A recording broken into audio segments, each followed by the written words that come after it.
Welcome to the fantasy audiobook, Hokage. I managed to survive until I became the boss of Sannin. Chapter 81. The country of Taki is a very unique existence. Geographically, it is sandwiched between 4 countries. 2 of these 4 countries are now major countries on the continent, namely the country of fire and the country of earth. As a small country, it has a series of extremely special existences. First of all, it is the only country outside the 5 major countries that can have tailed beasts, and 7 tails Chome exists in this country. In fact, Kagura guessed that the main target of Fei and Kakuzu's appearance in the country of Taki should be the 7 tails Chome.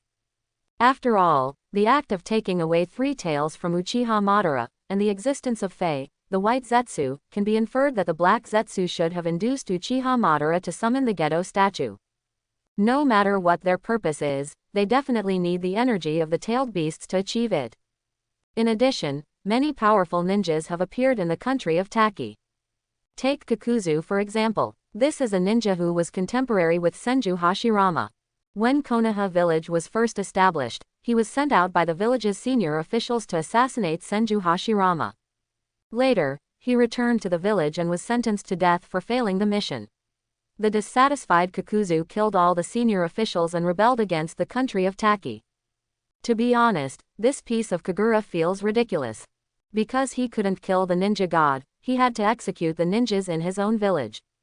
If he really has this strength, why not just push Takigakure to make him the village chief?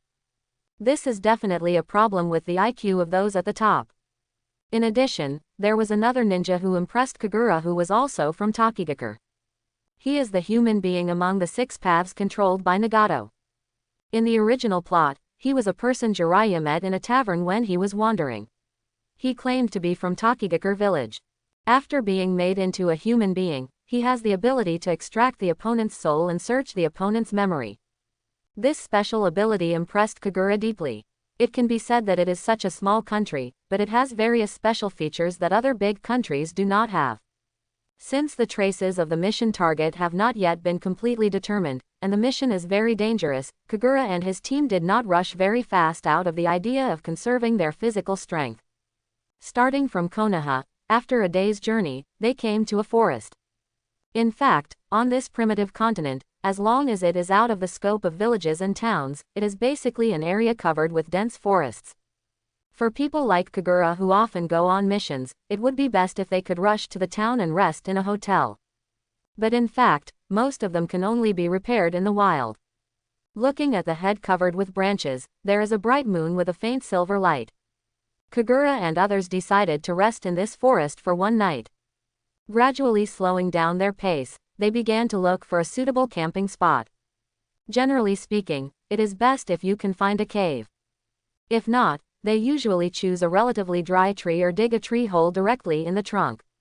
The trees here are different from those on the Blue Star in Kagura's previous life.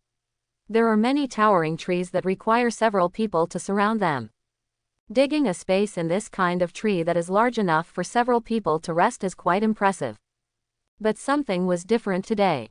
Kagura did not follow her companions to check the big trees, but walked towards a piece of flat land. The other 3 people also stopped what they were doing and looked at Kagura with some doubt. Standing on the flat ground, Kagura slightly felt the life force flowing from the trees under his feet. Suddenly, he slapped his hands on the ground. Following his movements, there was a sudden roar on the ground.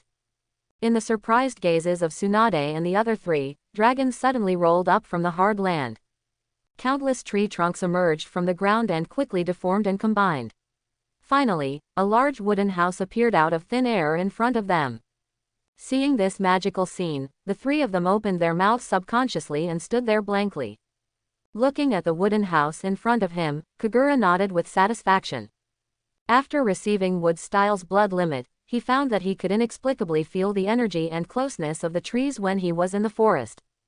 After recalling some of Yamato's experiences in the original plot, Kagura tried to use Wood Style once. Fortunately, the effect was much better than he imagined, and it was successful after only one use. Looking at the wooden house in front of her, something strange flashed in Tsunade's eyes. She is the most familiar with this kind of ninjutsu. After all, the grandfather Senju Hashirama in her memory often performed similar ninjutsu in front of her.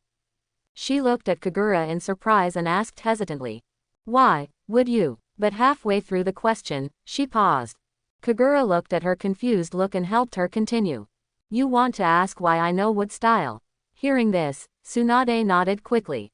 Kagura hummed slightly, looked at the three of them seriously and said, "Although I cannot explain to you how I obtained this ability, I hope you can trust me. At least my method of obtaining it had nothing to do with Madara or any conspiracy. I also hope that you can help me keep this secret in the future." Quote. Kagura knows very well that the wood-style blood succession limit is different from other blood succession limits. It can be said to be the most precious ability in this world. You must know that anyone from the Uchiha clan has a chance to develop Sharingan. But in the original work, among so many people before and after, only Senju Hashirama and Yamato can use wood style. Among them, Yamato was able to obtain this ability because he obtained Senju Hashirama's cells. So in essence, wood style is an ability unique to Senju Hashirama, and it is also the basis for his ability to become the god of ninja. Even Uchiha Madara was able to survive until the later stages, and the cultivation of those white zetsus were all derived from Hashirama's bloodline. If it was Kagura who had just traveled through time, she would definitely not let anyone know this secret. After all, for both Uchiha Madara and the top management of Konoha, this is an ability that can lead to greed. It's just that now, he trusts these companions who get along day and night from the bottom of his heart, and he doesn't want to hide it from them. Looking at Kagura's sincere eyes, Orochimaru and Tsunade were slightly stunned, and then showed a hint of smile.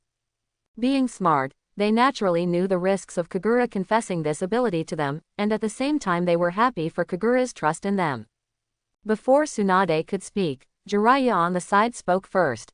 He held his head behind his hands while striding towards the room and said, "I know, you are always mysterious, and we are already used to things like suddenly learning a few ninjutsu. Didn't we also cover for you at Genjutsu, the thing you used against Danzo a few years ago? By the way, what's your ninjutsu's name?" Hearing Jiraiya's last question, Kagura was also stunned for a moment. Strictly speaking, this is not a ninjutsu, it's just that he used wood style to use the trees in the forest to forcibly change their forms. But I have to give it a ninjutsu name. Kagura tilted her head and thought for a while, and finally blurted out. "Well, maybe it's called wood style. The art of 4 bedrooms and 1 living room. Maybe it's called wood style. 4 rooms and 1 living room." Hearing the name ninjutsu, which was a child's play, the other 3 were also stunned for a moment. Jiraiya looked back at Kagura dissatisfied and said, "I said, even if you don't want to tell me, you don't have to joke like this." But it turned out that Kagura was really not joking. He did not explain, but led everyone into the room. After standing inside and looking around, everyone found that the house really had a layout of 4 bedrooms and 1 living room. Although the furniture in the entire house is made of wood, it is already a pretty good resting place for ninjas like them who are used to surviving in the wild. After the 4 people initially assigned their rooms, everyone came to the wild again. If you ask why, it's because they are preparing to make dinner. After all, that house is all made of trees. If they really light a fire for cooking inside, they will probably be the first ninjas to die in their ninjutsu. Jumping flames licked the roasted meat above it. This was meat that Jiraiya, who was familiar with Kagura's cooking skills, specially brought with him before setting off. It's strange to say that it's obviously just an ordinary barbecue, but for some reason it always becomes particularly attractive after being grilled by Kagura. Jiraiya couldn't help but swallowed as he watched Kagura carefully sprinkle some of his own special seasonings on the grilled meats. He stretched his head to look at the barbecues and asked anxiously, "Not okay yet?" Looking at Jiraiya who couldn't wait any longer, Kagura smiled and said, "Okay, let's eat." As soon as he finished speaking, an afterimage picked up a skewer of barbecue in front of him faster than Jiraiya. It was Orochimaru who had remained calm. Jiraiya was stunned for a moment, then quickly picked up another bunch and started gobbling it up. Looking happily at the 2 people enjoying the food in front of her, Kagura carefully put the packet of seasonings into her pocket.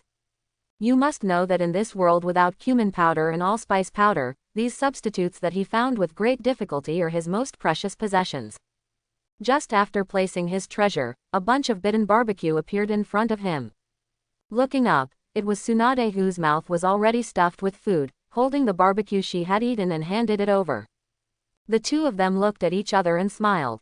Kagura took it naturally and started eating it without any care. As the cold dew gradually rose in the forest, the four people entered the wooden house with the extinguished fire in front of them. Arriving in his room, Kagura had just laid down when someone knocked on his door. Before he could get up, the man opened the door and walked in. The person who came was none other than a swaggering Jiraiya. He looked at Kagura and said unceremoniously, "Kagura, my room is missing a desk and chair. Please help me change it." Quote. Hearing this, Kagura was stunned for a moment and then felt helpless.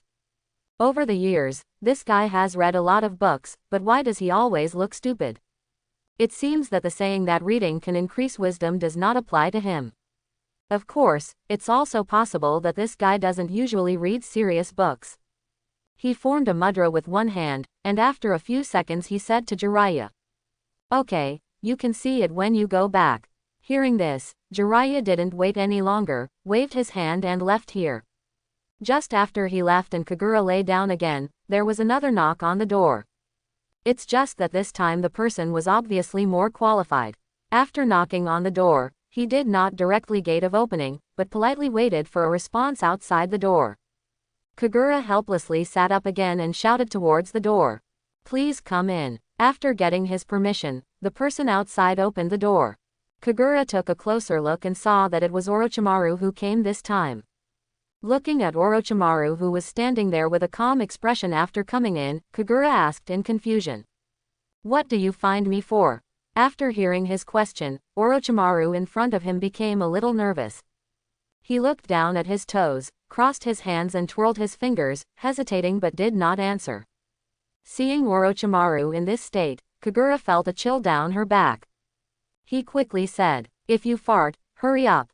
Otherwise, get out of here."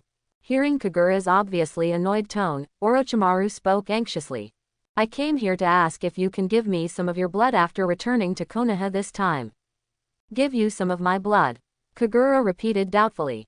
After he frowned and thought for a moment, he understood Orochimaru's intention. He asked tentatively, "You want to study wood style through my blood?" Orochimaru nodded quickly. He seemed to have thought of something. A flush of excitement rose on his face, and he said in an excited tone, "This is wood style. Apart from Lord First Hokage, you are the only one with wood style. I believe that if you study your blood and cells, you will definitely gain greater gains. Even if I could put your blood into my body, maybe I will also have a chance to get the wood style blood succession limit." As he spoke, his eyes exuded a dangerous look.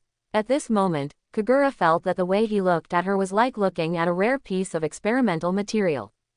Kagura, who was frightened by Orochimaru's gaze and broke into a cold sweat, quickly interrupted him and said, Okay, I understand.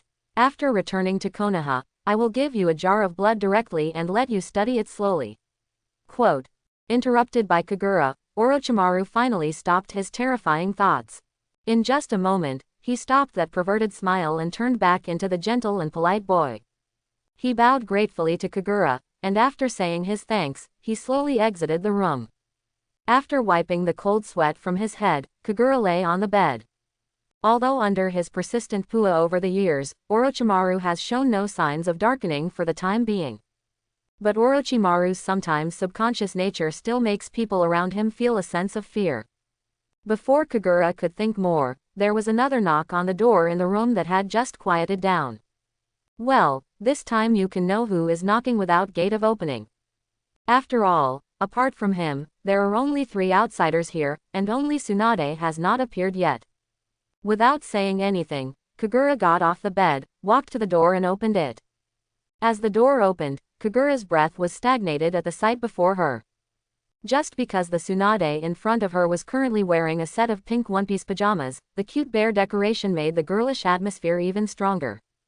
Kagura swallowed subconsciously and asked in a slightly hoarse voice, "What's wrong with you?" Facing his question, Tsunade in front of her had one hand behind her back and the other hand brushed the hair around her face. She lowered her head, not daring to look directly at Kagura, and said in a mosquito-like voice, I cannot sleep, so come to you. Quote, Kagura took a deep breath, turned slightly to make room, and said cautiously. Then, why don't you come in and sit down? Tsunade nodded invisibly, raised her steps slightly, and walked in. As the door was slowly closed, the whole world fell into silence. In this silent night, only two young and passionate hearts were beating. Like spring streams whispering in the quiet night, only each other can hear them. There was nothing to say all night, until the next morning, when the sunshine passed through the woods. Kagura and the other four walked out of the wooden house in high spirits. It must be said that in such an environment, they all got a good rest last night. What, you said that the dog author is trying to jump into a very important description again. First of all, I am a very upright person. Secondly, you should be ashamed of your nastiness. As a person who respects the law on the protection of minors, I will not let things happen that shouldn't happen. In fact, nothing happened last night. After all, there are two huge light bulbs in this wooden house. Even Kagura was afraid that Jiraiya would suddenly break into his room again. So after the two just whispered some words in the room, Tsunade returned to her room with satisfaction. After clearing the wooden house, Kagura re-identified the direction, and everyone started to set off again. After 3 days of traveling, they finally arrived at the country of Taki. But then Kagura and the others encountered their first problem. That was the ninja from the country of Taki who was supposed to come to meet them, but he disappeared. Except for the 5 major countries, there is no such position as a shadow in ninja villages like Tokigakure. Tokigakure mainly relies on some senior officials and Jonin is its highest combat power. About 20 years ago, after the crazy Kakuzu made up his mind to defect from the village and massacred all the senior officials of Tokigakure village at that time, the high-end combat power of Tokigakure village temporarily fell apart. Because of this village, which was once so arrogant that it wanted to send people to assassinate Senju Hashirama, suddenly became honest overnight. Although Tokigakure village has its unique advantages, it is not too afraid of invasion from other countries in terms of defense. But as a country bordering the 4 countries, it is of course indispensable for diplomatic matters.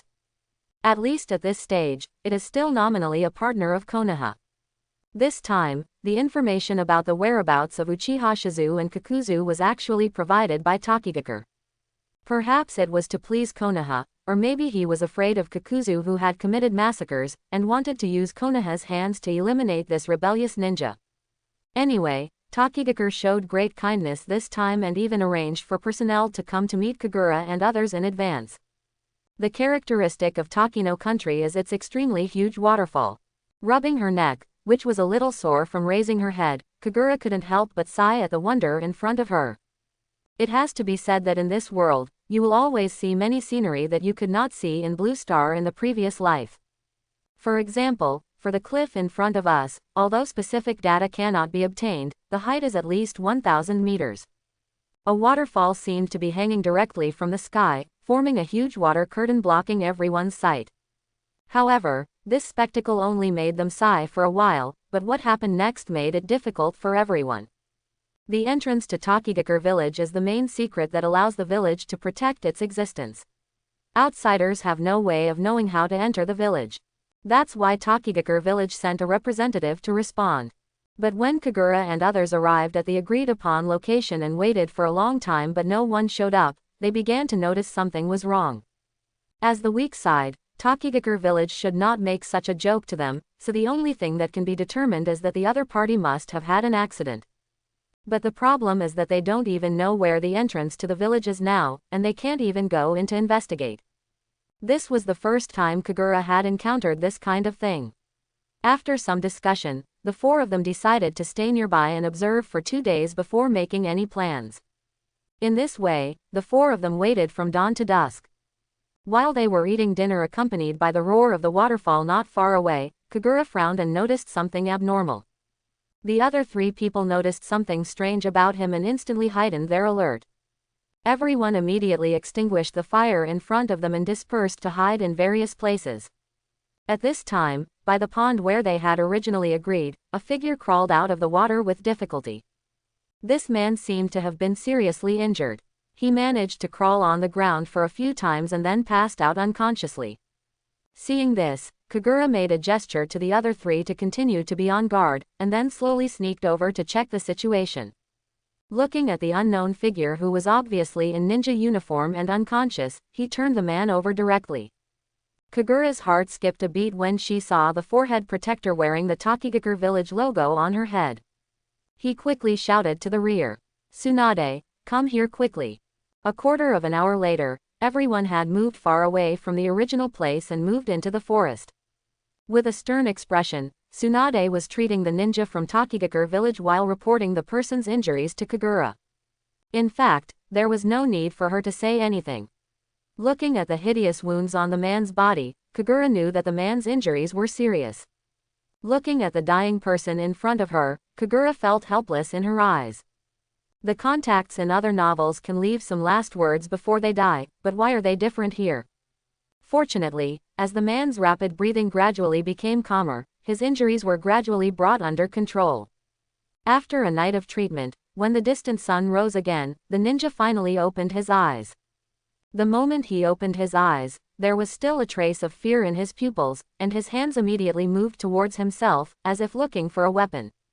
At this time, Tsunade's soft voice came over. "Don't be nervous, you are safe now." Perhaps because he was soothed by the gentle voice, the ninja was startled and then looked at Kagura and others. When he saw the Konoha mark forehead protectors on Kagura's and others' foreheads, it seemed that they had finally found reinforcements, and his eyes instantly lit up. Under his trembling words, Kagura and others also knew the whole story. The person in front of them is Chunin from Longyan village, and he is the contact person who came to escort them into the village this time. In fact, this Chunin had been waiting here as early as 2 days ago. Unfortunately, when he arrived at the agreed place, it was not Kagura and others waiting for him, but the target of their mission this time. When he saw the appearance of the two people wearing a set of black robes, both parties were stunned. When he saw Kakuzu and Uchiha who were exactly the same as those on the wanted poster, his expression changed and he was about to escape from here quickly. But Afei's speed was obviously faster than him. Before he even started to move, he felt a chill on his back. But when he looked back in despair, he could only see a white branch deeply inserted into his back. All the strength in his body was lost with the constant flow of blood, and he fell into the pond next to him. For such a small character, those two people naturally had no desire to pursue him. After taking a glance at the blood that was almost scattered all over the floor, the two figures gradually disappeared from the spot. Perhaps his life was not meant to be cut off, but this Chunin did not lose consciousness in the water. Fortunately, this was his territory. After enduring the exaggerated injuries on his back and finding a familiar cave underwater, he hid. But he was too seriously injured and finally couldn't resist the feeling of exhaustion and passed out. Until today, after he woke up, he dragged his dying body out of the water and met Kagura and the others. So, it is certain that those two people have now entered Takigakure village. After listening to his story, Jiraiya asked him first. The Chunin nodded weakly and replied feebly, "I'm afraid so. Kakuzu-sama was once the Jonin of our Takigakure village. He must know how to enter the village." Quote. Although she had anticipated this scenario, Kagura's brows still knitted together in worry. If possible, Kagura didn't want to start a fight with those two people in Takigakure village. He has a clear understanding of the strength of these people, and he knows that they are far from Kakuzu's opponent now. What's more, there is Afei who is eyeing him next to Kakuzu. Just like the reminder given by Sarutobi Hiruzen before they left, it was within Kagura's original plan. He planned to avoid the battle with Kakuzu as much as possible and target Afei. Just steal the possessed Uchiha Shizu by making false claims or ambushing him. But if they enter a closed venue like Takigakure village, it may be difficult for them to escape afterwards.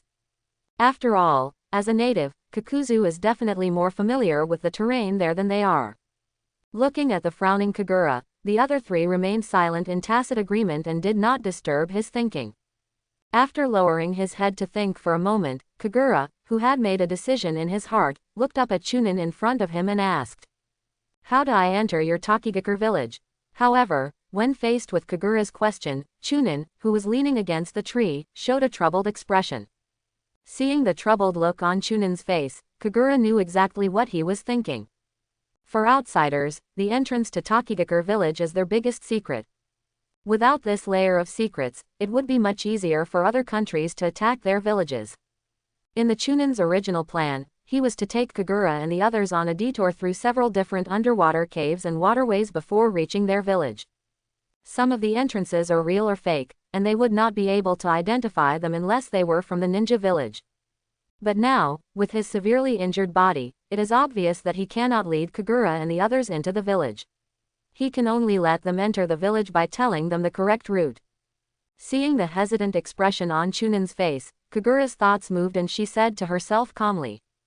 Speaking of which, Kakuzu and the others have been there for 2 days, and they don't know the situation inside Takigakure village. At the end of the sentence, he did not continue, but paused deliberately. After hearing his words, the Chunin was stunned for a moment, and then his expression became increasingly grim. After thinking for a while, he gritted his teeth and said to Kagura and others. Okay, I'll tell you how to enter Takigakure village. Hearing this, Kagura and the 4 of them looked at each other and smiled in tacit understanding. After getting the correct way to enter Takian village, they placed the wounded man before setting off. After bypassing the canopy-like waterfall, they followed the correct instructions and dived in at a waterside. Years of erosion have hidden countless waterways and caves under this pool. Kagura followed the man's instructions and led the 3 people to continuously travel through these caves and waterways. They swam for nearly half an hour, and finally after passing through a narrow and dark underwater passage, as the surrounding light changed, they finally got out of those passages. After diving out of the water and looking at the scenery in front of him, even Kagura couldn't help but be stunned. What appeared in front of them was a huge tree hundreds of meters high. If Kagura hadn't been familiar with the plot, he would have almost thought that this was the legendary creation tree. Obviously, this is the inside of the waterfall cliff in front. It is surrounded by stone walls, and there is a huge circular hole above the head where you can see the blue sky, just like the legendary cave Heaven and Paradise. And that huge tree occupies nearly half of the space inside. The spreading branches are like a huge protective umbrella, completely hiding this place. No wonder it is said that the location of Takigakure village is very hidden, and it is a place that is easy to defend but difficult to attack. From Kagura's point of view, this place is similar to the Peach Blossom Spring story he read in elementary school. After everyone appreciated the wonders in front of them, they also saw the legendary Longyan village. Just under the foot of that big tree, rows of human houses are neatly arranged. Without Kagura and the others, they imagined the tragic scene of the village being burned down. The village in front of them still had a peaceful and quiet atmosphere. From afar, Kagura could see several plumes of smoke rising from several houses, and the faint laughter of children playing around could be heard. The 4 of them looked at each other, still maintaining vigilance, and slowly approached from the water. When they came to the water bank and saw the group of playing children, they finally breathed a sigh of relief. Quickly jumping out of the water, they approached the village slowly. Not far away, several ninjas from Takigakure village who were patrolling noticed their presence. As the afterimage flashed, they quickly rushed to Kagura. Looking at the strange visitors in front of them, their eyes flashed with surprise. Kagura ignored their warning and said calmly, "We are ninjas from Konoha, coming to you to perform a mission. For some reasons, the people you sent out to guide us were unable to come. I need to meet with your senior management now." Quote. The several guards looked at each other in confusion. Finally, under the nod of the leader, one of them quickly ran towards the village. 10 minutes later, inside a certain building, the 4 Kagura sat quietly aside. Opposite them was a Jonin from Takigakure named Hokage. After proving the identities of Kagura and others, they were quickly invited to the village. Hokage sitting in front of them now is one of the senior officials in Takigakure village. This person has simple short hair, and although his facial features are ordinary, he is very clean. The crow's feet at the corners of his eyes reveal his age, and at the same time, the passage of time also gives him a sense of calmness. After Kagura's simple narration, Yenmu also understood what happened outside. Turning around and asking a subordinate behind him to go outside and pick up the injured Chunin, he frowned and said, "So Kakuzu and Uchiha Shizu, your Konoha defector, have now infiltrated our village." Kagura corrected him unhappily. "First of all, that Uchiha Shizu is not defecting. She was just controlled by some kind of creature, and now her actions were not controlled by her own will. In addition, I believe these two have definitely come in here. Quote. Having said this, he hesitated for a moment, glanced at Yanmu in front of him, and then continued. According to my understanding, the main target of these two people coming here should be the Seven Tails Chome in your village. In fact, I am also very confused. Why did they come in for so long and still not take action? Your place is still peaceful. Quote. When Kagura mentioned Seven Tails, Hikoki's pupils in front of him visibly shrank. He did not answer Kagura's question immediately, but after lowering his head and pondering for a moment, he nodded behind him. Following his actions, the guards in the room all retreated out of the room, leaving only the five of them. Looking at the boys and girls from Konoha in front of him, Hikomu rubbed his temples with a headache before speaking. I probably know the reason. Looking at the questioning looks in Kagura and others' eyes, he placed his hand on the table and tapped it a few times before starting to explain. It turns out that the tailed beast living in Tokigakure village is somewhat different from the tailed beasts from other big countries. It is the same as one tail back then. It was not actually captured and sealed by Senju Hashirama and sold to other countries. This is also the reason why a small country like Taki no Kuni has tailed beasts. According to the plot, one tail was not captured by Hashirama back then, but has always existed in Sunagakure village. This is why the Kingdom of Wind said in the first Five Shadows conference that they did not want tailed beasts, but only land and money. Closing parenthesis. In fact, it is not so much that Tokigakure village owns Seven Tails, but that Seven Tails happens to live in their village. For a beetle-like creature, the tree of life behind Tokigakure village is its best habitat. Oh, by the way, the so-called tree of life is the tree hundreds of meters high that Kagura and the others were surprised when they came in. This is their name that has been handed down from ancient times. Compared to the brutality of other tailed beasts, this Seven Tails appears to be much docile. Since the establishment of Tokigakure, the two sides have been getting along well. Before Tokigakure itself had no ability to capture and seal this tailed beast, they were happy to have such a powerful creature guarding the village. After getting along for a long time, they and the tailed beast reached a tacit understanding of a certain way of getting along. Yanmu said with an ugly face. Over the years, we have reached a certain tacit understanding with that tailed beast. Every other month, it will fly down to our altar to accept our sacrifices. Quote. Accept the sacrifice. Kagura looked at the man in front of her suspiciously and said questioningly. This is something he has never understood. In fact, there is not much introduction to Tokigakure in the original plot, and it only appears in the extra chapter. As for the capture process of Seven Tails Jinchuriki, it was only briefly mentioned in the original plot. So Kagura really didn't know the specific situation of this tailed beast. Hearing Kagura's question, Hikoki nodded and explained.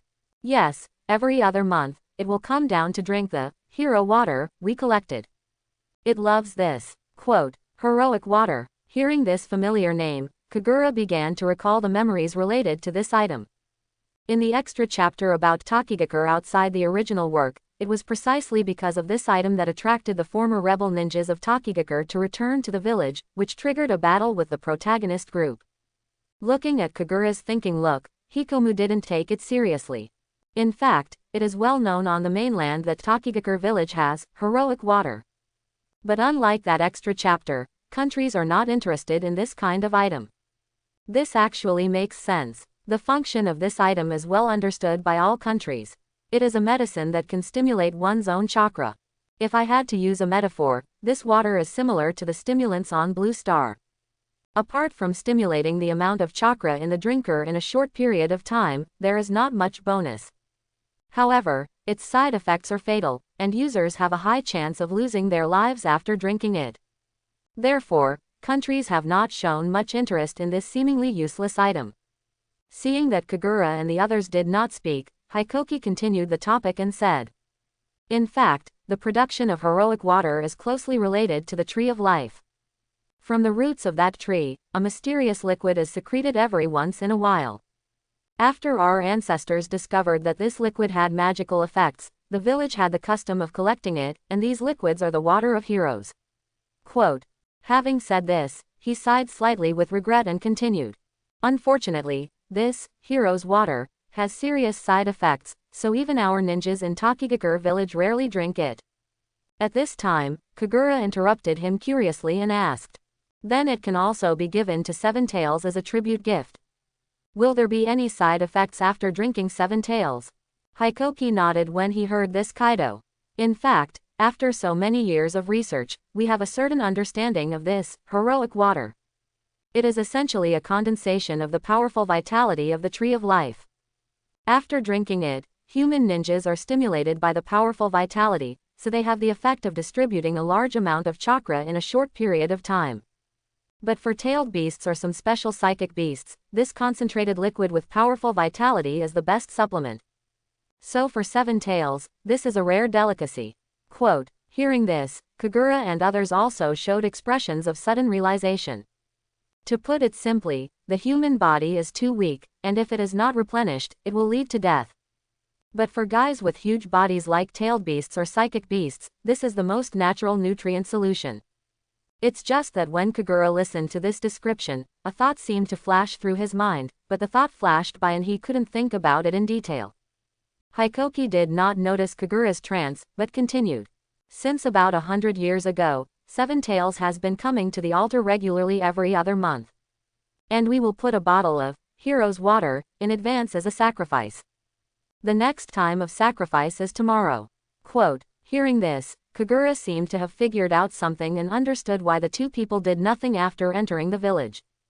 It seems that we will meet the target of this mission tomorrow. On the other side, in a residential building in Longyan village. In an ordinary room, a couple was lying on the floor. Although the two men closed their eyes and fell to the ground, there was no trace of injury on their bodies. They seemed to be unconscious rather than dead. A Fae used Uchiha Jing's childish face to reveal a trace of ridicule, and said to Kakuzu opposite. Yeah, I thought the legendary Kakuzu-sama was a cold-blooded and ruthless person. It turns out that you still care about the feelings of fellow countrymen and are not willing to kill you. Listening to a Fae's noisy voice, Kakuzu had no expression on his face. Along the way, he had developed a certain tolerance for a Fae's nagging, but even so, the irritability in his heart could not be calmed down. If this mission had not required a Fae's help, given his character, he might have killed this annoying guy halfway. He took a deep breath before slowly explaining. Shut your stinky mouth. I didn't kill them just because I was afraid that the smell of blood would cause unnecessary trouble. The Seven Tails will arrive at the altar tomorrow, so don't miss it then. Until then, just shut up and stay here. Quote, after saying that, he no longer paid attention to a Fae, closed his eyes and sat on the chair to rest. As a former Jonin of Takigakure village, Kakuzu certainly knew the time when the village paid tribute to the Seven Tails. This time, the two of them naturally came to capture the tailed beast because they accepted Uchiha Madara's order. But compared to the tailed beasts who became Jinchuriki, this free Seven Tails made the two of them a little embarrassed. The reason is simple, because this Seven Tails can fly. Seven Tails Chome looks like a beetle with 6 wings and a tail. It usually uses the Tree of Life as its habitat, and its living range is basically in the tree. Its whereabouts are difficult to find, after all, this tree is too big. Coupled with its special attribute of flying, it became even more difficult for the two of them to capture it. Fortunately, Kakuzu, as a native of Takigakure village, knew that this Seven Tails would definitely appear during the monthly tribute days. So after calculating the time, the two sneaked into Longyan village 2 days in advance and waited. Seeing Kakuzu closing his eyes and looking like he didn't want to pay attention to him, a Fae could only find a place to sit down in a daze out of boredom. The scene changed. After discussing with Hikoki, Kagura and others reached an agreement with him. After all, everyone already knows that the target of Kakuzu and others is Seven Tails, so obviously these two people will definitely appear on the altar tomorrow. For Kagura and the others, the most important purpose this time is to rescue Uchiha Shizu. Of course, if it can hinder Uchiha Madara's plan, that is what Kagura would like to see. For the Takigakure village, Seven Tails is like the village's patron saint, and they naturally don't want it to be taken away easily. So the two sides hit it off and chose to cooperate. After formulating a combat plan, Kagura and others were arranged in a secret residential area. But when he walked out of the conference room, Kagura had 2 more bottles in his hand. This is of course not any mineral water, but the specialty of Takigakure village, Hero's water. This was something Kagura took the initiative to obtain. He even collected all the money from the 4 people to buy these 2 bottles of liquid. For Yanmu, this is actually not a treasure that cannot be obtained by outsiders. In fact, because of Kakuzu's rebellion 20 years ago, Takigakure village has not been able to return to its original strength until now. The decline in national strength has naturally affected the way they do things. In these years, the country of Taki, which has taken the initiative to lower its profile, has rarely been involved in wars. Under this premise, this heroic water is rarely used. Coupled with its sequelae, Longyan village has a lot of inventory over the years. So when Kagura, a partner, proposed to buy it with money, Hikoki agreed after hesitating for a moment. Holding the 2 bottles of liquid excitedly, Kagura immediately hid in the room as soon as they arrived at the residence arranged for them by Hikomu. Of course, he didn't buy these hero waters to drink for himself or to do some strange experiments. But when discussing the battle plan later, he finally caught the thought that flashed through his mind before. According to Hikoki, this liquid is of great benefit to tailed beasts or psychic beasts, but will it have any effect on his summon, the Snow White Egg? You must know that Sarutobi Hiruzen once helped him study the egg and made an inference. Kagura's psychic beast is a very powerful creature, but it is still in its infancy. And precisely because of its power, the time it takes to break out of its shell will be more difficult than that of ordinary psychic beasts. That being the case, if you feed the egg some nutrient solution, will it help it hatch early? Thinking of this, Kagura couldn't wait to pour the 2 bottles of liquid in her hands into a basin. After pouring it out, Kagura truly saw the true face of Hero's water. This is actually a slightly golden liquid with tiny star-like particles floating in it, which looks really beautiful. No longer hesitating, after a simple channeling, Kagura summoned the egg. After putting the Snow White Egg in, Kagura took a few steps back and observed carefully. To be honest, he was really worried that he might backfire and make the egg stillborn. Under his uneasy gaze, the scene in front of him finally changed. The egg in the water suddenly shook with excitement, and then Kagura could clearly see those star-like particles approaching the egg shell and disappearing. After staring at it for several minutes, Kagura finally breathed a sigh of relief after finally confirming that the egg in front of her was absorbing the energy of the liquid. At this time, he couldn't help but look forward to what would happen after the egg hatched. At noon on the 2nd day, under the altar of Longyan village, the 4 Kagura and a group of Jonin from Takigakure were lurking below, their eyes fixed on the altar. Kagura sat at the table and observed the egg all night last night. However, what depressed him was that all the stars in the basin of Hero's water were absorbed, and even the golden liquid turned back to a clear color. The egg was like a satisfied diner after enjoying a dinner. After shaking slightly as if burping, the egg stopped moving. Obviously Kagura didn't understand what its current situation was for a while. Is it because I can't eat anymore and I'm ready to rest, or is it because I'm not full yet? But even if she wasn't full, Kagura couldn't be so shameless as to buy another one from Hikoki. After all, this can be regarded as a strategic item of Takigakure village. Besides, the 4 of them don't even have a penny anymore, so they can't buy anything. Kagura, who was originally full of hope, could only return in despair. In the end, he could only put away the egg in despair and focus on this mission. Under the altar, Jiraiya, who was hiding among the trees, couldn't help but ask Hikoki. We have been waiting for almost all morning. Will the tailed beast come again? Before Hikomu could reply, Kagura on the side suddenly stretched out her right hand to stop the conversation between the 2. Everyone followed his gaze towards the sky and saw a small black spot appearing in the sky. As the black spot got closer, everyone gradually saw its true appearance. This is a beetle with 6 wings and a tail. It is the legendary 7 Tails Chome. As it gets closer, its body gradually enlarges. Finally, when the people in ambush were about to faint from the noise of its flapping wings, it finally landed on the altar.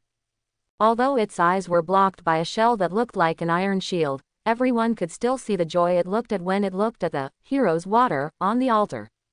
It raised its seemingly clumsy forelimbs and picked up the bottle of liquid in front of it. Under Kagura's surprised gaze, it gently opened the bottle's mouth with its giant forelimbs that were disproportionate to the bottle. Then, like an impatient drunkard, he raised the bottle and drank it all in one gulp. Throwing away the empty bottle, Seven Tails let out a hiss of comfort and stood there for a long time, as if savoring the rare drink. At this moment, an abnormal mutation occurred. The ground under Seven Tails' feet suddenly opened up, and a giant Buddha that Kagura and others were very familiar with suddenly appeared in front of Seven Tails. Obviously, after hundreds of years of comfortable life, Seven Tails has long lost the vigilance it should have. Facing the huge Buddha statue that suddenly appeared, Seven Tails stood there blankly, as if he had not yet awakened from his doubts. But the giant Buddha obviously wouldn't wait for it, and its countless arms shook like thunder. Before Seven Tails could react, it had been heavily tied up by countless arms and firmly bound to the ground. A red light flashed under its eye mask, and the top corner of its head was slightly raised, obviously trying to activate some skill. But at this moment, a white dead branch suddenly appeared from its head. The tiny white branches just touched its body, like rapidly multiplying vines, spreading across its armor-like shell. The branch was like the most terrifying worm, crawling crazily through the gaps in its shell and burrowing into its flesh. Seven Tails Chome finally couldn't bear the pain and let out a shrill wail. As its continuously twisting body stopped moving, two people shrouded in black robes appeared. It was Kakuzu and Faye. Ignoring the already controlled Seven Tails, Kakuzu turned his attention to another place, where Kagura and others were ambushing. His hoarse voice spread throughout the battlefield. "Aren't you going to show up yet?" After hearing this, Kagura and others also understood that the other party had already known about their existence. In this case, there is not much use in continuing to ambush. He made a gesture to the Jonin in Takigakure village, and they all nodded and rushed out. At this time, they divided into two groups and rushed out according to the plan they had made before. Many Jonin in Takigakure are responsible for intercepting Kakuzu, while the four Kagura are responsible for defeating Faye. Looking at the Jonin rushing towards him, Kakuzu's eyes seemed to recall something from the past, and the corners of his mouth opened directly to his cheeks. He opened his hands and said to everyone, "Come on, let me enjoy that killing feeling again." On the other side, the figures of Kagura and four others flashed in front of Faye. At this time, it did not reveal its complete body, but stood in place as a still entity of Uchiha, waiting for Kagura and the others. Looking at Kagura in front of him, he showed a smile and said, "Boy, you were lucky enough to let you run away last time, I won't take it lightly this time. I'm sure of your eyes." Faced with Faye's provocation, Kagura remained calm. He looked at the face of the girl in front of him, thought of this mission, and tentatively frowned and shouted, "You have the guts to leave that girl's body. Don't keep possessing other people to fight me." Quote. However, when faced with Kagura's words, Faye in front of him actually lowered his head and thought before replying. "Okay, I let her go. HMPH, I knew it. You despicable. Etc. What did you just say?" Kagura, who was planning to continue yelling, suddenly realized something was wrong and asked in confusion. Looking at the dazed Kagura in front of him, Faye showed a sly smile and said, "I said, okay. Give her back to you." Quote. As soon as he finished speaking, Faye's white body suddenly separated from Uchiha's quiet body. A few seconds later, a tall white Zetsu stood behind Uchiha Jing. This was exactly Faye's true appearance. Uchiha, who lost Faye's possession, slowly closed her eyes and leaned weakly on Faye's body. Looking at the girl in front of him who had been possessed by him for a long time, Faye felt no pity at all. Holding the girl's collar with one hand, he threw her towards Kagura and others with a strong wave. Kagura, who had not yet understood, was shocked, and her figure flickered to catch the girl who was thrown over. Before he could put down the Uchiha in his hand, Faye on the opposite side suddenly jumped behind him. Its target is none other than Seven Tails, which has already been controlled. Standing on Seven Tails' head, Faye's body suddenly melted into Seven Tails' body like melting liquid. Seven Tails, which was originally entangled with white branches, suddenly trembled, and the white branches on its body fell from it one after another, just like real dead branches. As the giant Buddha behind it released its countless arms, two bright red eyes flashed out from under its eye patch, and it stood firmly in front of Kagura. A slightly muddy but still identifiable voice as a fey came from it. This time, I will use the tailed beast's body to play with you. Holding Uchiha Shizune in her hands and looking at the huge seven tails in front of her, Kagura opened her mouth in surprise. No, Baiju can still play like this.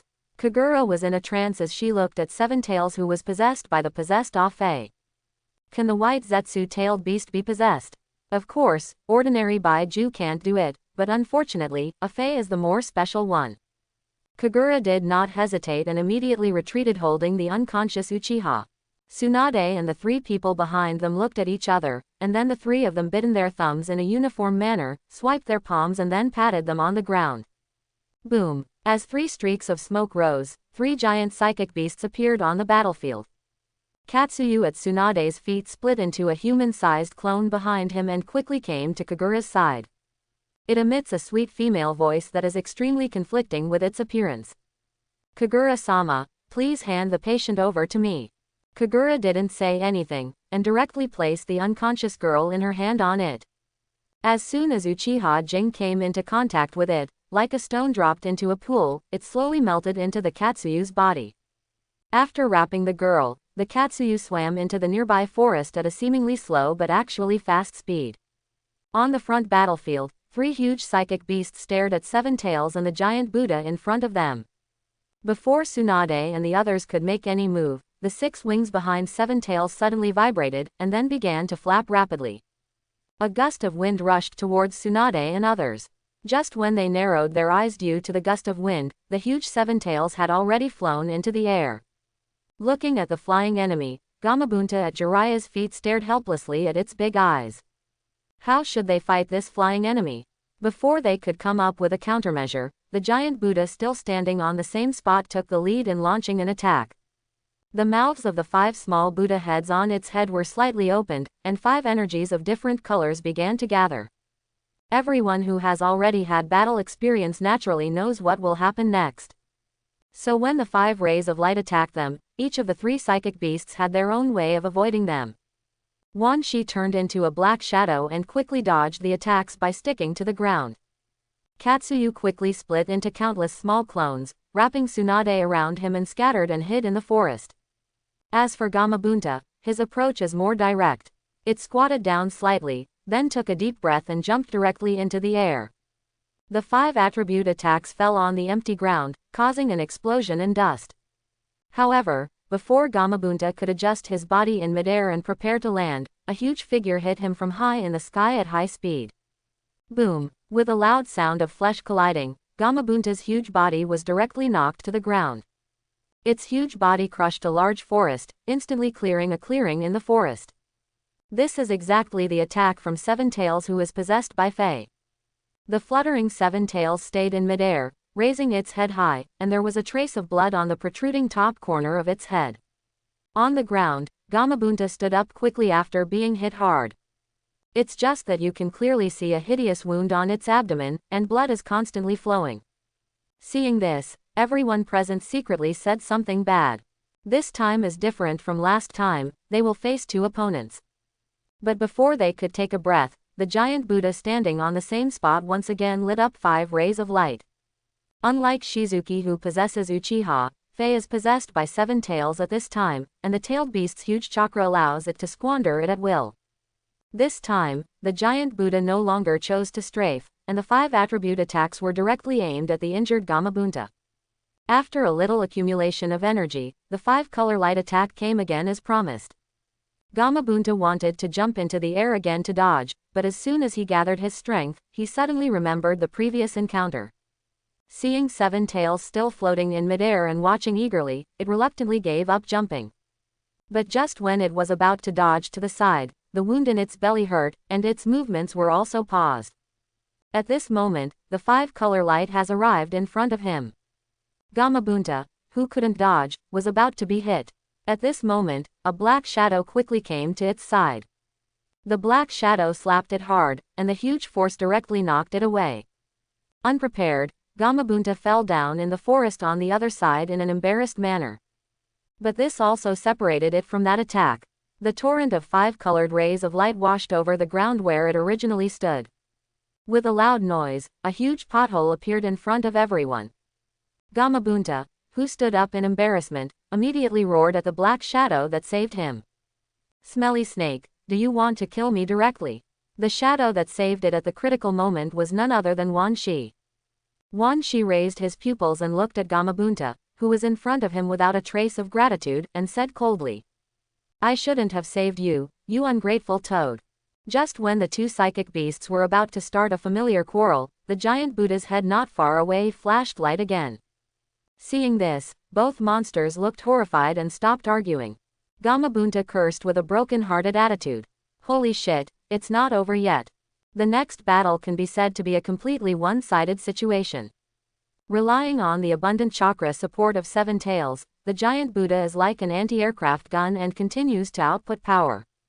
The 5 colored rays of light kept shooting towards them as if they were free of charge. Not long before the battle started, the entire forest was destroyed to a great extent. Even the huge tree of life was affected, with several irregular giant pits appearing on the huge tree trunk. Of course, Gamabunta and the others had not considered destroying the giant wooden Buddha by approaching them. But whenever they tried to approach the giant Buddha, a huge figure would rush down from high altitude and attack them. It was Seven Tails that had been stuck in midair.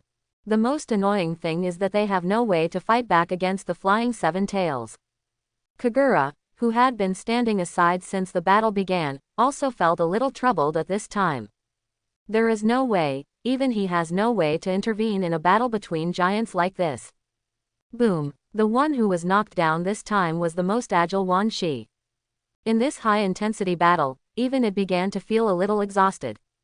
Wan Shi, who had fallen to the ground, quickly stood up and coiled his whole body into a circle.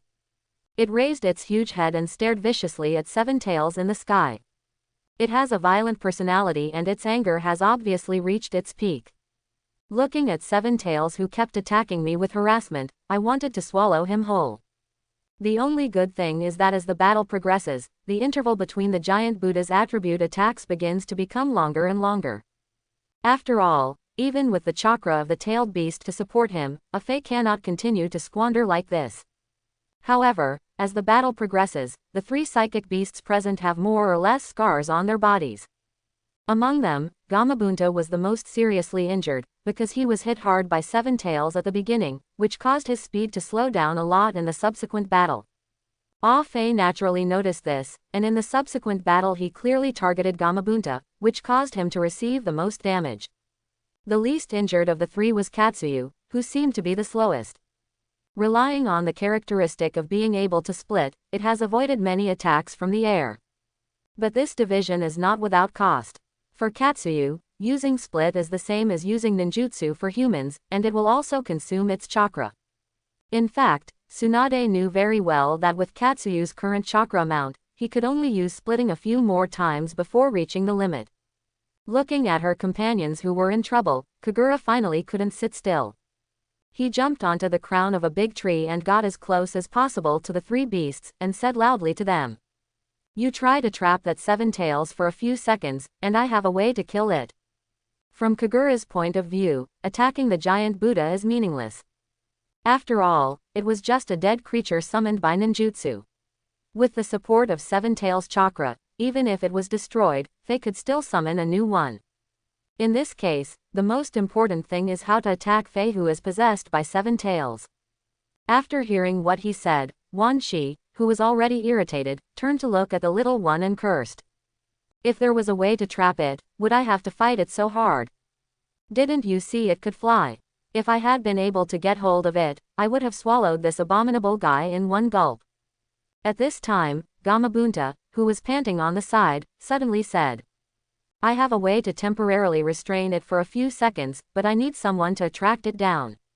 As it spoke, its eyes looked at Wan Shi who was standing aside. Feeling his intention, Wan Shi raised his pupils and said sadly, "Do you mean to ask me to be used as bait?" Faced with Wan Shi's questioning, Gamabunta didn't dodge at all and still stared at it calmly. Seeing the gaze of his old rival, Wan Shi calmed down unusually. He tilted his head and thought for a while before saying unwillingly, "Stinky toad, you'd better really do it." Wan Snake, who was constantly teased by Seven Tails, finally suppressed its pride. In order to kill this hateful enemy, it even cooperated with Gamabunta. Looking at the two people who had reached an agreement, Katsuyu, who had been silent on the side, also raised his body and assumed an offensive posture for the first time. Looking at Wan Shi's back, Gamabunta chuckled softly, pulled out the short sword from his waist and pointed it at the Seven Tails above. Come on, let's start the counterattack. Looking at the three psychic beasts below who seemed to be plotting something, Seven Tails in the sky seemed unconcerned. After the previous battle, it already knew the strength and attack methods of these three summoned beasts. Not to mention that there was no way for them to touch him. Even if he gave up his air superiority, with the strong physical ability of the tailed beast, he was confident that he could defeat these psychic beasts. As his thoughts changed, Ah Fei once again took control of the giant Buddha below. Seeing the giant Buddha light up again, this time the three giant beasts no longer dodged, but rushed towards the enemy at the same time. The ones rushing at the front turned out to be Tsunade and her Katsuyu. As Katsuyu's body squirmed, a burst of dark green liquid sprayed out towards the giant Buddha. However, Ah Fei, who had seen this move before, calmly commanded the giant Buddha to raise its arms. The countless arms covered its body completely. Dark green acid was sprinkled on the countless arms, and with a stabbing sound, the countless huge arms began to be corroded quickly. The corrosion rate was very fast, and a big hole was melted out of the tight defense in just a few seconds. But its effect only goes so far. The strong acid only corroded its arms. The giant Buddha's body was not harmed at all, and the attribute attacks on its head were still accumulating power. At this time, Tsunade, who was standing on Katsuyu's head, suddenly jumped out. She passed through the large hole dissolved by strong acid and jumped directly to the head of the giant Buddha. Tsunade's body was covered with tiny lightning bolts, and a large amount of chakra was gathered on her right fist. The rich chakra can even be seen with the naked eye. Looking at the huge Buddha head in front of her, a trace of determination flashed in Tsunade's eyes, and then she waved her right hand and smashed it hard at the enemy in front of her. The slender fist and the huge Buddha head formed a huge contrast, like an ant hitting a boulder. But the next second, boom, with an astonishing wave of air rolling, a shock wave caused by a huge collision burst out from the collision between Tsunade's fist and the Buddha's head. The huge Buddha head is like a fragile porcelain. Starting from Tsunade's fist, huge spider web-like cracks appear above it. After a brief pause, the cracks instantly spread throughout the Buddha's head. After a crisp cracking sound, the entire Buddha head instantly shattered into countless fragments. As the Buddha's head shattered, the 5 charged rays of light naturally disappeared. At this time, the 10,000 snakes behind had also arrived in front of the giant Buddha. After a pause, it suddenly wagged its tail behind it. The huge tail was like a huge steel whip, slapping towards the giant Buddha's headless body. It seems that it wants to crush the giant Buddha with one blow to prevent Ah Fei from repairing the turret again. At this time, Seven Tails, who has been floating in midair and possessed by Ah Fei, will naturally not sit still and wait for death. Seeing the moment when Wan Shi's attack was over and unable to retaliate, its huge body turned into a cannonball and rushed straight towards Wan Shi. At its forefront, the huge top horn like a beetle's tentacles shone with a cold light. It is conceivable that if Wan Shi did not successfully dodge, the huge top corner would be like a sharp long knife, cutting it in half. Just when Ah Fei was about to hit Wan Shi's body, Gamabunta, who had been lying in wait for a long time, jumped hard and suddenly appeared above Wan Shi. He held the short sword tightly in his hand and swung it hard at the approaching black shadow. Just when his long blade was about to touch Seven Tails' body, the Seven Tails impacting at high speed suddenly deviated from the direction of travel. He dodged its attack with a weak side deflection.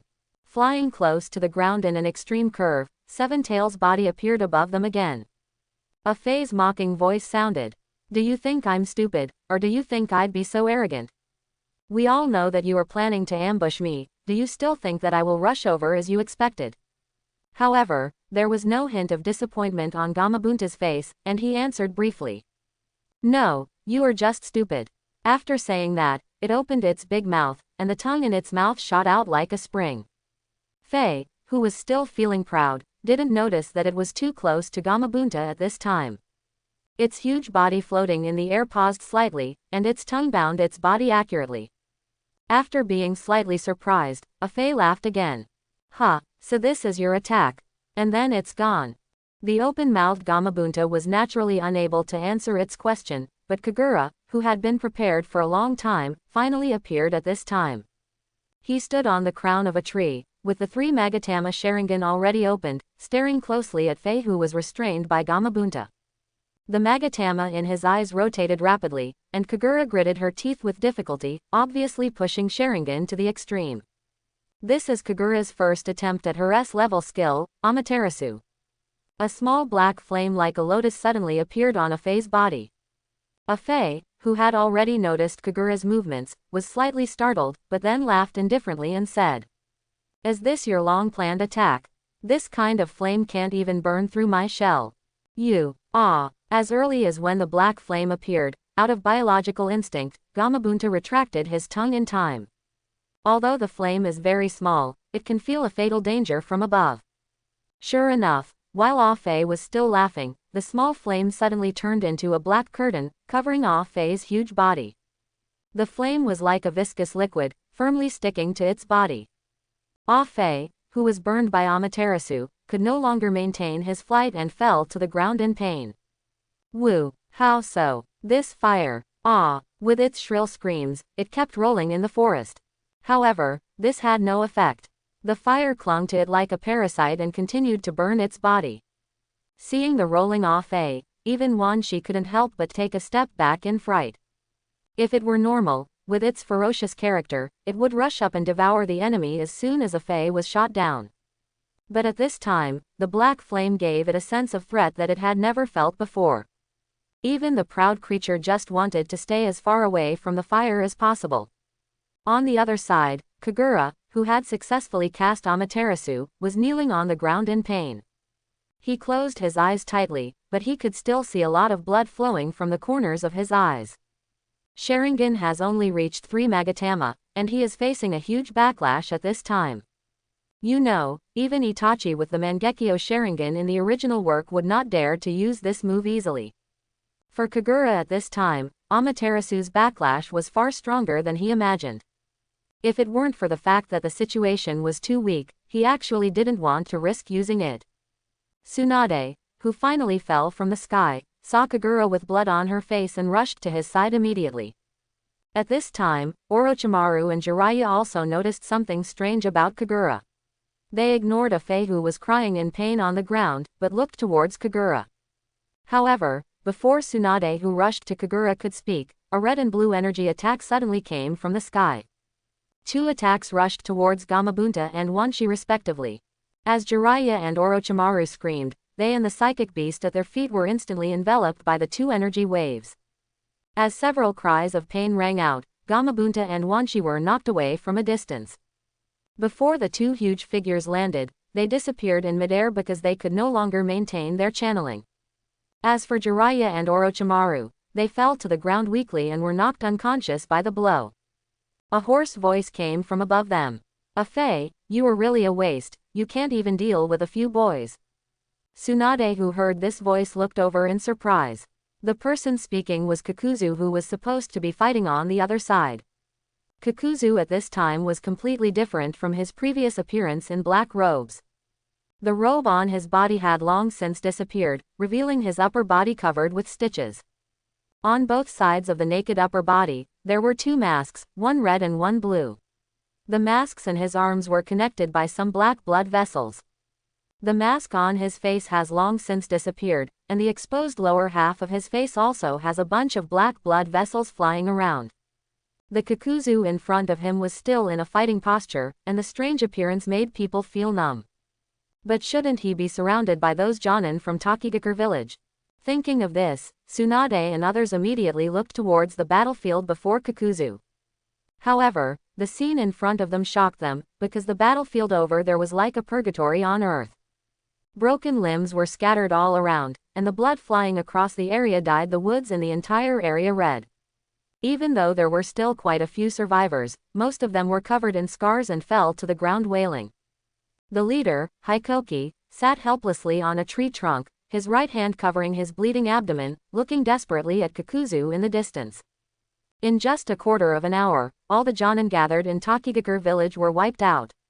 Looking at the injured who were on the verge of death, Tsunade ignored Kagura beside her and immediately shouted anxiously to Katsuyu beside her. "Quick, hurry up and save them." After the giant Katsuyu nodded with the 2 tentacles on its head, its entire body suddenly shattered into dozens of small Katsuyu. These small Katsuyu came to the wounded with seemingly slow but actually fast movements, and immediately stuck to them and wrapped the wounded in their bodies. On the other side, Kakuzu, who came over, was not in a hurry to take action against Kagura and others. He frowned as he looked at Afei, who was rolling and whining. As an old antique with rich combat experience, he did not go up to touch those flames immediately. Whether it was based on Afei's state or his intuition, those black flames were obviously not something that could be easily touched. After thinking for a moment, he took out a scroll from his body. Opening the scroll and placing it on the ground, he formed several hand seals on Afei and shouted, "Seal up." Then he patted the scroll in front of him. As he used his sealing techniques, the black flames attached to Afei's body seemed to be attracted by an invisible suction force. One after another, they flew out of the huge body of 7 tails and got into the scroll in front of Kakuzu. The sealing process only took a few seconds, and all the black flames were sealed into the scroll. Kakuzu carefully put away the scroll, added a strange symbol on it, and then carefully put it back on his body. At this time, 7 tails, who was parasitized by Afei, could only lie on the ground helplessly. Its appearance became very miserable, with most of its shell burned black, and the flesh and blood under the damaged shell could be vaguely seen. 3 of the tentacles on the body were burned off, and only 2 of the wings on the back remained intact, while the remaining 4 were damaged to varying degrees. It was obvious that the fight could no longer be continued in a short period of time. Looking at the dying Afei in front of him, Kakuzu had a trace of disdain in his eyes. He said to Afei with slight dissatisfaction, "I will apply not to go on missions with you in the future. If you were just making noise, you would lose to a group of Chunin after gaining the power of the tailed beast." Quote. Although Kagura, who was kneeling on one knee at this time, had his eyes tightly closed the whole time, he roughly understood what happened through the voices of Tsunade and Kakuzu. Although he had thought beforehand that Jonin from Takigakure village was definitely no match for Kakuzu. After all, as early as 20 years ago, Kakuzu was able to kill all the senior officials of Takigakure village by himself. Now that 20 years have passed, his strength is definitely stronger than before. After all, Kakuzu had just acquired the secret technique of Takigakure village at that time, Earth Resentment U. Those are the black veins on Kakuzu's body. Now that these years have passed, he will naturally become more proficient in the use of Earth Resentment U. So when he made a battle plan with Hikoki yesterday, the plan he gave to the Jonin in Takigakure village was to delay Kakuzu instead of defeating him. As long as they can hold off for the time being, after Kagura and the others defeat Afei, they can go over and face Kakuzu with them. It's just that Kagura didn't expect these people to lose so quickly and so tragically. It can only be said that there is a big difference between Jonin and Jonin.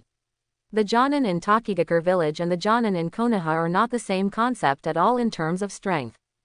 Fortunately, they had also knocked down Afei at this time. Kagura reluctantly stood up. Although her eyes were closed, she could still identify Kakuzu's position based on the voice he spoke before and said, "There is no point in us continuing to fight. You can take Faye and the 7 tails away, and we will take Uchiha back to Konoha to recover her life. How do you feel?" Although this is a bit sorry for the fallen Takigakure Jonin, it is the most correct decision at the moment. If given the chance, Kagura would certainly want to try to keep 7 tails. But the current situation is that he can no longer open his eyes in a short period of time. Takigakure village is completely destroyed, Jiraiya and Orochimaru have withdrawn, and Tsunade also spent a lot of chakra in the previous battle. With such a lineup, it will undoubtedly be difficult to defeat Kakuzu in front of him. From what Kagura knows about Kakuzu, he is a person who loves money and hates trouble. He shouldn't have much interest in things other than his own tasks. Kakuzu in front of him stopped after hearing his suggestion. He rubbed his chin full of black veins with one hand and thought about it seriously. However, unexpectedly, the look he looked at Kagura became more and more fierce. After putting down his hand, he said calmly to Kagura, "You are the boy from the Uchiha family named Kagura. I really hate doing things other than tasks. But you may not know that Madara-sama specifically told us that he is very interested in you." And, speaking of this, a trace of greed flashed in his eyes. "The genjutsu you used in the water country and the black flame ninjutsu you just used are all derived from your pair of Sharingan. It seems like those eyes can be sold to Madara for a good price." Before he finished speaking, his right hand suddenly turned into a bunch of black blood vessels and charged towards Kagura. Before Tsunade beside her could give a hint, Kagura, who had already been alert when Kakuzu's tone was wrong, dodged in advance when the attack came. Kakuzu's face did not change after he missed the attack. His left hand also turned into countless black blood vessels, and he launched attacks towards Kagura one after another. Kagura, who closed her eyes tightly, could only barely dodge through the sound of breaking through the air. However, what he couldn't see was that the red mask on the right side of Kakuzu in front of him had been charged with a red energy light. Just when Kagura dodged those black veins again, Kakuzu seized the momentary flaw and launched a fire dragon that represented the fire style. It wasn't until a blazing temperature came from the air that Kagura realized something was wrong. However, Kakuzu had already calculated all his moves, and Kagura could no longer dodge this attack. Under the crisis, Kagura could only curl up and protect her arms in front of her, trying to resist the blow. Just when the fire dragon was about to submerge his body, a pretty figure rushed towards him. It was Tsunade standing beside him. She knocked Kagura away without fear and took the blazing fire dragon on his behalf. Boom! With a roar, Tsunade was directly submerged by the fire dragon. Under the impact of huge energy, the fire dragon and her body impacted dozens of giant trees before dissipating. A straight ravine appeared in the forest, extending to the far end. The fire dragon annihilated all the trees and rocks along the road, stirring up large sheets of thick smoke. After a long time, the smoke gradually dissipated, and Tsunade's figure finally emerged. But at this time, the thin girl was lying on her side on the ground unconscious, not knowing whether she was alive or dead. The moment Kagura was knocked away, he knew it was Tsunade who knocked him away. With his eyes closed tightly, he could not see everything that happened, but the roaring noise in his ears foreshadowed something bad. After rolling on the ground, Kagura stood up anxiously. He ignored the discomfort in his eyes and quickly opened his eyes. Due to the side effects of using Amaterasu, his eyes were red at this time, and outside the bright red Sharingan pupils, there was a dark red-white. Even though so much time had passed, blood was still flowing from the corners of his eyes. However, Kagura didn't pay attention to his eyes at this time. Although the world in his eyes seemed to be covered with a light red film, his attention was still completely attracted by the girl lying on her side. When she saw that thin figure, Kagura felt as if a certain string in her brain was broken.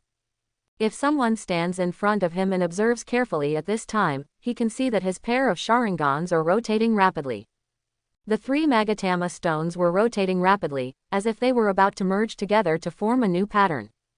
However, they are still a little short of fusion and cannot truly be integrated into one.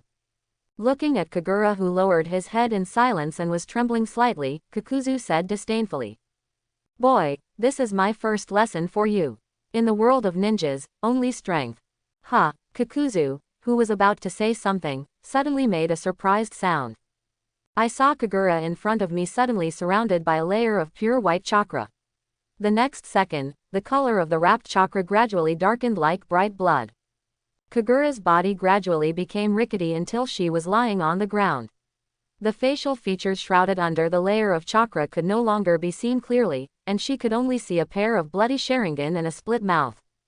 He fell on all fours, a huge tail behind him slapped the ground heavily, and a pair of Sharingan stared at Kakuzu viciously. At this time, Kagura seemed to transform into a crazy beast, and let out a hysterical roar at Kakuzu. As this tailed beast transformation, the well-informed Kakuzu instantly recognized Kagura's current state, but what he couldn't figure out was which tailed beast was in the body of the kid in front of him. You must know that he knows the whereabouts of the 9 known tailed beasts in the world, but he has never heard of a 10th tailed beast. Before he could think more, the prostrate beast in front of him suddenly disappeared. I'm going to suffer. As soon as this thought flashed through his mind, an extremely dangerous chakra appeared behind him. Before his body could react, Kagura's attack had already hit him hard. Kakuzu's body flew forward like a cannonball, knocking down all the trees along the way, and finally stopped after hitting a boulder. The hit boulder spattered countless rubble and smoke, covering the entire area. But before the smoke and dust dissipated, countless black blood vessels suddenly rushed out of the smoke and attacked Kagura in the form of a tailed beast. Looking at the flood of black blood vessels in front of him, Kagura still maintained a prostrate posture, but stretched out two huge arms from his back. As soon as the two arms appeared, they quickly rushed forward. The palm at the front suddenly stretched and enlarged, and pressed against the tidal black blood vessels. Just two arms were able to firmly control the attacks on those blood vessels. At this time, the smoke finally disappeared, revealing Kakuzu's figure. At this time, he no longer maintained his human form, and his body turned into a huge ball of thread composed of black blood vessels. There were 5 masks of different colors distributed on the ball of thread. At this time, the voice of Kakuzu came from the middle mask. "You kid, go to hell." Obviously, Kakuzu was also angered by Kagura's attack at this time. At this time, he had forgotten about robbing Kagura's eyes, and only wanted to eliminate the red figure that looked like a wild beast. As soon as he finished speaking, bright lights appeared in front of the 5 masks. As these lights of different colors gradually grew larger, they merged directly into a huge white ball of light. Looking at the chakra light ball that Kakuzu was charging opposite, Kagura also opened his huge mouth. As the mouth opened, a small black ball of light appeared and quickly grew in size. It was the tailed beast jade that could only be used when the tailed beast transformed. The entire battlefield suddenly fell into a strange silence, but the next second, the long charged attacks from both sides broke out at the same time, spraying out towards each other. 2 energy waves, one black and one white, met in midair and began to merge after a brief stalemate. A huge ball of intersecting black and white light appeared in the stalemate position and grew rapidly. After just a few seconds, the ball of light expanded to an indescribable size. Finally, the ball of light suddenly burst like a balloon that reached its limit. As a dazzling light like the sun flashed, a huge explosion occurred. Boom! A huge mushroom cloud rose up. The size of this mushroom cloud even reached half the height of the Tree of Life. The shock wave caused by the violent explosion leveled the entire battlefield to the ground. The forest that had existed for unknown years disappeared in an instant, leaving only a patch of Madara flat land. Fortunately, before their battle began, Katsuyu, the only one still at the scene, moved all the wounded to other locations and was not affected. As the dust and fog that covered the sky slowly dissipated, the 2 people at the center of the explosion slowly emerged. At this time, Kagura had returned to her usual appearance, and the tail beast clothing had long since disappeared. He was kneeling on one knee at this time, spitting out a large mouthful of blood. There were countless large and small scars on his body. It was obvious that he was seriously injured. Across from him, Kakuzu also returned to human form, and beside him lay 3 shattered masks. The blow just now directly destroyed 3 of his hearts. Kakuzu, who kept breathing heavily, stared at Kagura with a vicious look, and said in disbelief, "How come your tailed beast jade has such strong energy? This is not consistent with the power of Jinchuriki at all. What kind of monster are you?" It was also a very special experience for Kagura to be asked what kind of monster it was by the monster in front of her that had countless black threads stitched together. However, Kakuzu's question was not groundless. As someone who had experience fighting other Jinchuriki, Kakuzu was no stranger to Jinchuriki. The fighting power shown by Kagura is obviously different from those of the Jinchuriki in the past. In fact, this is exactly the benefit of the 100% fusion between Kagura and One Tail. Unlike ordinary Jinchuriki, in theory Kagura's current state is just like those perfect Jinchuriki recognized by the tailed beast in his body. To put it simply, it's like 8 tails and Killer Bee. The current Kagura can achieve the state of complete tail beast transformation, that is, directly transform into a huge one-tail Shukaku to fight. It's just that once the giant-tailed beast transformed, it completely took on the appearance of one tail. Kagura would not choose that mode at all when other people were present. And the huge size of a completely tailed beast may not be a good choice in some battles. The tailed beast state just now was due to the violent state he entered when he was extremely angry. In this mode, Kagura will also be in an unconscious state and will only attack the enemy crazily. But due to his 100% running in level, he can still bring out the full power of one tail, resulting in a more powerful attack effect. As for transforming into a tailed beast like the protagonist Naruto's golden mode, Kagura didn't know how to do it. Maybe he will turn it on after he has a way to possess the physique of the Uzumaki clan in the future, or when he can reach 100% fusion of all the tailed beasts. But even if Kagura could unleash the full power of one tail, it could still only destroy 3 of Kakuzu's hearts. At this time, Kagura, whose body had reached the end of her strength, had exhausted all her strength just to maintain the posture of kneeling on one knee. On the opposite side, Kakuzu's breathing has returned to calmness after taking a short rest. He also put away his vicious eyes like lion majesty and slowly walked towards Kagura. Looking at this kid from a distance who constantly exceeded his expectations, Kakuzu said in a victor's tone as he walked. "You are indeed very good, but that's where it ends. I believe that Madara will be very interested in you, and maybe you can save a life." Quote, listening to Kakuzu's declaration like a winner, Kagura closed her eyes helplessly. Just as he was still thinking about other ways to save himself, there was a throbbing in his mind. It was the throbbing from a contract, which was the feedback given by the psychic contract. Could it be? Was that egg finally moving? Chapter 91. Feeling the throbbing that originated from the psychic contract, a strange light flashed in Kagura's eyes. It seems that after being fed with hero water last night, the egg finally seemed to have changed. But the timing of this change cannot be said to be good or bad. It would be fine if an aggressive psychic beast came out. If what comes out is an auxiliary or a scholar psychic beast like Jiraiya's toad-eyed beast, summoning it at this time will really bring food to Kakuzu. But as Kakuzu continued to approach, Kagura seemed to not have many choices. With a heartbeat, Kagura bit her thumb decisively, smeared the blood on her palm and patted it on the ground. Kakuzu, who was halfway there, stopped warily when he saw this scene. What else did this kid want to do? To be honest, at first he was thinking of killing Shinigami directly, gouging out his eyes and leaving. So now he no longer has the intention to kill Kagura, but his desire to capture him is getting stronger and stronger. Whether it's Amaterasu's ninjutsu or his unknown tailed beast, I believe you can get a good price from Madara. But Kagura's endless trump cards also frightened him, and he had completely put away his contempt for Kagura. As the smoke on the ground gradually dissipated, Kagura's psychic beast finally revealed its true face for the first time in this world. But when she saw the psychic beast in front of her, Kagura's face showed a look of dumbfounding. Fortunately, what came out this time was not an egg. Unfortunately, the little golden thing in front of me looks like a puppy. Looking at the creature that was only as big as a palm, wagging its tail excitedly and constantly licking his palm, Kagura's mentality collapsed. No, why is there another dog? This is so unreasonable. Don't bully me for not reading enough books. It was obviously hatched from an egg. Dogs are viviparous animals, not oviparous animals. What is this, a mutation? Besides, Lousy already has a civet cat and a cat in his body, and there should be turtles, monkeys, foxes and so on in the future. So the system you asked me to travel through time arranged for me to have a hidden career as a summoner. Or the kind that specifically summons animals. Not knowing that Kagura was vomiting madly under her calm expression, Kakuzu looked at the cute psychic beast and asked Kagura in confusion.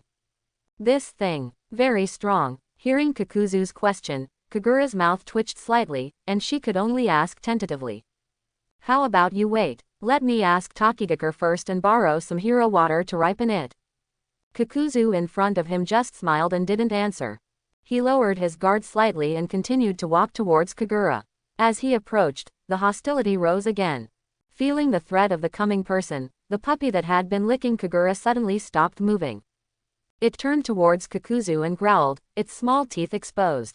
As the saying goes, when you are too weak, even anger becomes cute. Seeing the puppy's behavior, Kakuzu didn't take it seriously, but the mocking look on his face became even more intense. Seeing that the enemy ignored his warning and still approached, the puppy finally stopped hesitating. Just when Kagura reached out to catch it, it jumped and rushed out. Looking at that little back, Kagura was in a daze for a moment. No, are you so fierce? But just when Kagura thought it was about to splatter blood on the spot, the scene in front of him surprised him again. As the puppy-like creature was running, a golden light flashed across its body. When it rushed in front of Kakuzu, it had transformed from the size of a palm into a 2-meter-tall beast. At this time, it doesn't look like a puppy at all. It looked like a horse, with a horn on its head, and flesh on the horn. The hair on its body was golden, shining with a mysterious light. The 4 legs are strong and powerful, and the soles of each foot are shining with golden light. On its neck, there is a flame-like mark, which is bright and hot. Its eyes are bright and sharp, revealing wisdom and strength. Looking at the slightly familiar appearance, a name appeared in Kagura's mind. Why does this thing look so much like a unicorn? Regardless of Kagura's inner speculation, Kakuzu on the other side saw the huge creature suddenly appearing in front of him, and his body responded in time. I saw that the sutures on his body suddenly cracked, and countless black blood vessels protruded from them. The blood vessel was like a steel needle piercing towards the ferocious beast. Perhaps many enemies would usually pay attention to the 5 attribute attacks brought by his 5 hearts, but he himself knew that his strongest strength was actually the vascular tentacles produced by the earthly resentment. These seemingly soft blood vessels are actually sharp and inconsistent with them. Even metal is as fragile as paper in front of these blood vessel tentacles.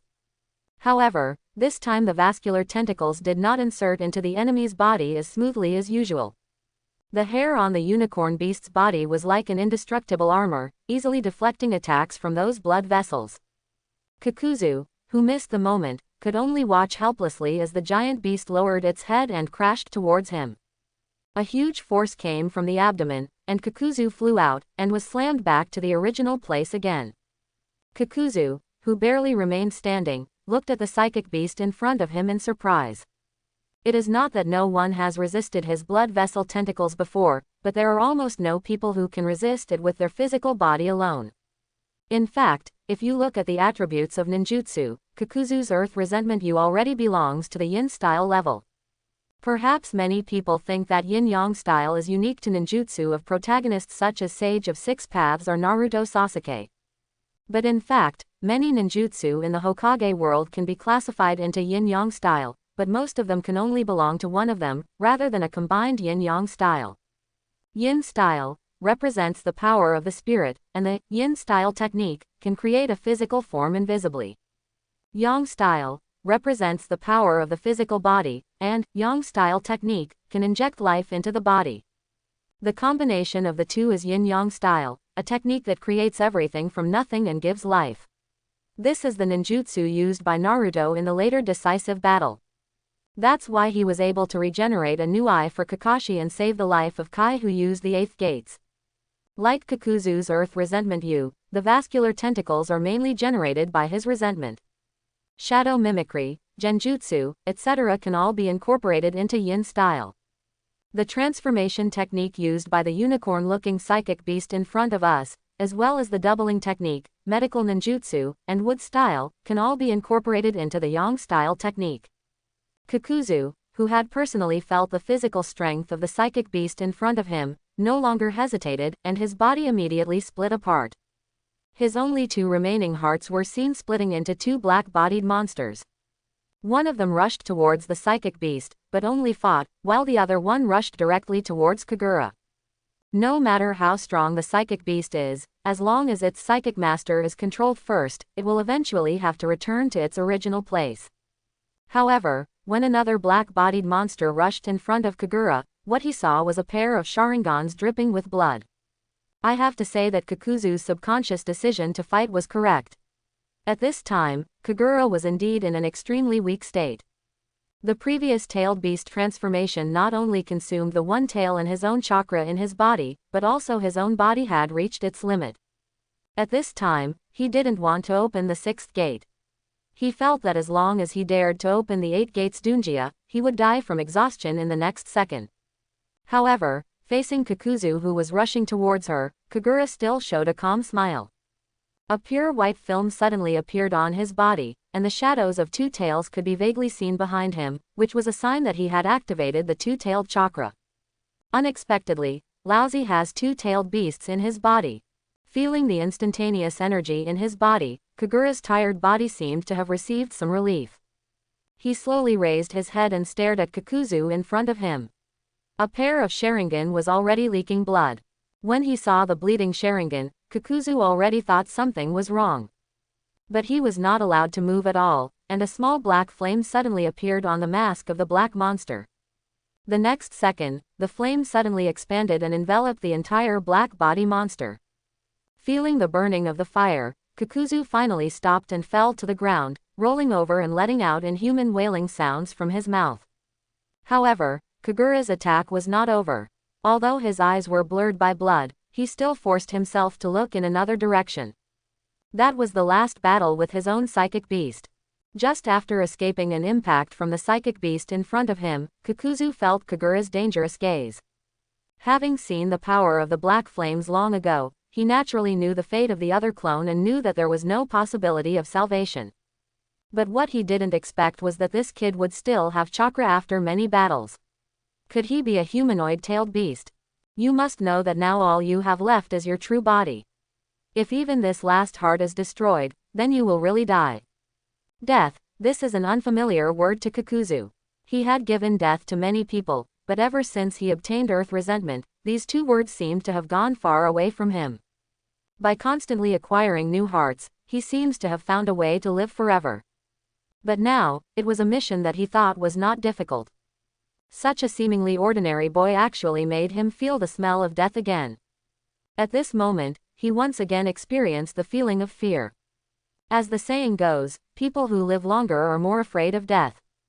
The moment he sensed Kagura's gaze, Kakuzu made a decisive decision. I saw him once again using his blood vessels to repel the psychic beast in front of him, and then the black figure flashed, actually escaping decisively from the battlefield after a jump. Looking at the retreating black figure, Kagura and the psychic beast froze in place, making no move. In fact, Kagura never thought that such a powerful enemy would choose to escape so neatly in the end. But it was obvious that he no longer had the ability to pursue him. When Kakuzu's figure completely disappeared from his sight, he hurriedly closed his eyes. Blood continued to flow from the corners of his eyes and soaked his collar. A strong headache hit him, and he finally couldn't hold on any longer, and his body went limp and fell to the ground. The psychic beast in the distance has also released its transformation and turned back into the palm-sized puppy. It lay on the ground tiredly, sticking out its tongue and panting continuously. Obviously, such a transformation was also a huge burden for it when it was just born. After looking worriedly at Kagura not far away, it disappeared with a puff of smoke and returned to its original place. The devastated battlefield instantly returned to calm. Except for the people who fell to the ground in the ruined forest, no one knew what kind of battle had occurred here. Kagura felt like he had fallen into a deep sea, and many fragments flashed around him. There are scenes where he continues to practice himself, there is a scene where he kisses Jiraiya, and there is a moment when Tsunade asks him gently. There was the moment when Orochimaru looked excited, and there was also the black and white morning hall when he attended Uchiha Mirror. Many scenes were constantly changing around him, and he even saw fragments of his previous life on the Blue Star. Those scenes flashed around him like a fast-forward movie. Finally, the picture freezes on a black back. As the tall figure on the screen gradually turned around, his facial features were revealed to be pitch black. But on that dark face, there is a Mangekyo Sharingan with complicated patterns. The moment she saw that eye, Kagura immediately recognized the owner of the eye. This was Uchiha Madara. Following the gaze of that eye, Kagura was startled. She was so startled that she suddenly opened her eyes and woke up from a hospital bed. I looked at the roof and then outside the window. Well, I am still in Konoha Hospital, and this is still my own VIP ward. The only difference is that this time there is no beautiful figure taking care of him by his side. The figure who fell sideways during the battle flashed through his mind, and Kagura finally recalled everything. He moved his extremely sore hands, barely propped up his body, and sat on the edge of the bed. He didn't know how long he had been unconscious this time. Unlike previous minor injuries, This time he was covered in bandages, and the muscles in his entire body were so stiff that they didn't seem to belong to him. Just the act of getting up already made Kagura out of breath, and she had to sit on the edge of the bed to rest. It took a quarter of an hour for Kagura to finally adapt to her current body and stand up with extraordinary willpower. Slowly walked out of the ward and came to the corridor. After asking, he finally knew the location of Tsunade's ward. After walking through the corridor to the target ward, Kagura opened the door directly. What comes into view is a huge window. The sunlight outside the window shines through the trees outside and casts a little light on Madara in the ward. A girl sitting on the hospital bed was looking out the window in trance, like a vivid painting. Hearing the door being opened, the girl looked back. The moment she saw Kagura's figure, her eyes were like twinkling stars in the starry sky, revealing a joyful smile. Seeing Tsunade in front of her with her neck and head wrapped in bandages, Kagura's tense heart finally relaxed. He walked forward slowly, getting faster and faster step by step. Finally, he opened his hands and hugged the girl in front of him, refusing to let go. Feeling the warmth coming from her body, Tsunade patted his back gently and said softly, "Hello." However, the two of them did not notice that there were two teenagers also covered in bandages standing in front of the door.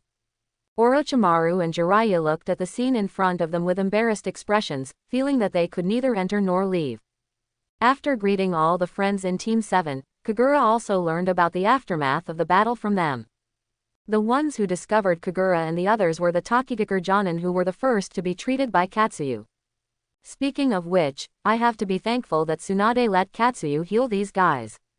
Considering the danger of this battle, the senior officials of Tokigakure village cleared everyone near the altar early in the morning. If those Jonin hadn't woken up in advance, no one would have come here to check in at least a day or two. Tsunade, Jiraiya and the others were fine, but Kagura, who collapsed from complete exhaustion, might really die inexplicably like this. After the Tokigakure Jonin cleaning up the battlefield found the fallen Kagura and others, they immediately carried out emergency treatment and notified the Leaf Village. After simple treatment, it was determined that the 4 people were out of danger, and Tokigakure sent people to send them back to Konoha village after being injured. Uchiha Shizu, who was finally sent home, finally woke up after being in a coma for several days. After being questioned by her tribe, she completely forgot all the memories of this period, and her last impression was still about the time before going to the Kingdom of Water. But no matter what, her safe return also indicates that Kagura and others have successfully completed their S-class mission. But at the same time Kagura also got bad news. During subsequent searches, there was no trace of Seven Tails and Kakuzu possessed by Fae. It was expected that Kakuzu could not be found. After all, Kagura witnessed his escape with her own eyes. But he didn't expect that a Fae, who was obviously seriously injured, would run away in the end. At this time, Kagura suddenly thought of something very important. As Kakuzu returns to Uchiha Madara, the information that he has a tailed beast will definitely be known to Madara. Taking into account the ninjutsu that I have shown, I am afraid that I must have been listed as one of the targets by the big boss at this time. Thinking of this, his face couldn't help but darken. Thinking back to the eye in the dream just now, Kagura knew very clearly that one day she would face Uchiha Madara head-on. But, looking at the 3 companions in front of him, Kagura didn't have much fear in her heart this time. Come on, since you can't escape, then face it all to your heart's content. After all, I am not alone now. Konoha 33 years.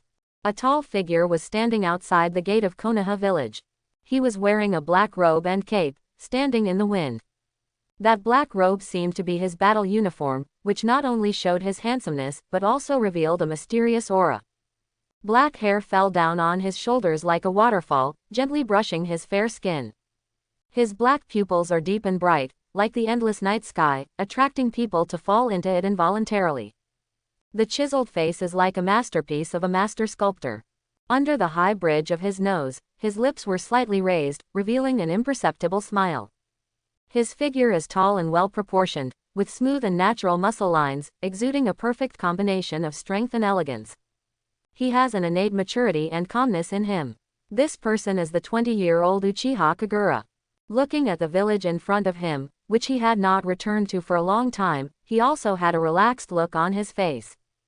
A few years ago, he had become the Jonin of Konoha village. Although the speed at which he became a Jonin is not that amazing in the history of Konoha, he is definitely considered a genius. Logically speaking, when these people become Jonin, they must lead the team to perform tasks. But for himself, he has a subconscious sense of rejection of people outside Team 7, so Kagura has always been more inclined to complete tasks alone. But based on his own strong strength and his unique Sharingan ninjutsu, Konoha senior officials did not raise much objection to him acting alone. Since Uchiha Madara appeared in the water country, she has hidden herself again and disappeared. But Kagura and Konoha's top brass knew in their hearts that Uchiha Madara had never stopped planning, but they were unable to see its specific layout. However, in recent years, frictions and conflicts between countries have increased significantly. The most obvious thing is that the number of tasks between ninjas from various countries has increased a lot, and most of them are combat-type tasks. Take Kagura for example. He has hardly had any rest in the past 2 months. Almost every time he completes a task and returns to the village, he has to start again immediately. Even with his speed of completing tasks, which can be said to be high speed, it still did not make the task scrolls at the Konoha task release office much smaller. But he came back today not to take over the mission, but for another purpose. As soon as he entered the village, there were already several figures standing there at the entrance of the village. One of them is a handsome young man. Today, he is not wearing his usual Jonin combat uniform, but a white kimono. The straight black hair was scattered on the white clothes, and the skin on the face was as white as snow. At this time, he was like a noble son who came out of the aristocracy, with a unique kind of calmness in his gentleness. This person is none other than the adult Orochimaru. Looking at that feminine and overly neutral face, Kagura would always wonder in her heart whether this guy had secretly developed the reincarnation technique, and whether the person standing in front of him at this time was actually a female body. Beside him, there was also a young man standing. If Orochimaru shows masculine femininity, then this one is the other extreme. The head of white hair like steel needles is like a lion's mane, wavy and draped behind his back, and there are 2 red lines under his resolute eyes. He was wearing a green ninja uniform, a red haori, wooden clogs, and a huge scroll on his back. This is the grown-up Jiraiya. But at this moment Kagura's eyes were focused on the woman between them. She has long, light yellow hair, styled into a large ponytail, with diamond-shaped blue-purple marks on her forehead, bright brown eyes, light red lips, and red nails. Wearing white short-sleeved tops, a black tights similar to fishnets, a blue cloth belt around the waist, and dark black trousers. Of course, the most attractive thing is her white and tender skin and proud big breasts. Just standing there is enough to attract everyone's attention. This was Tsunade in her youth. After many years of waiting, Kagura finally ushered in the mature stage of Tsunade. I have to say that although this is not the first time I see it, every time I come back and see the current Tsunade, Kagura feels an unparalleled impact. The moment she saw Kagura, Tsunade's eyes lit up as she was waiting boredly, and she ran directly towards Kagura.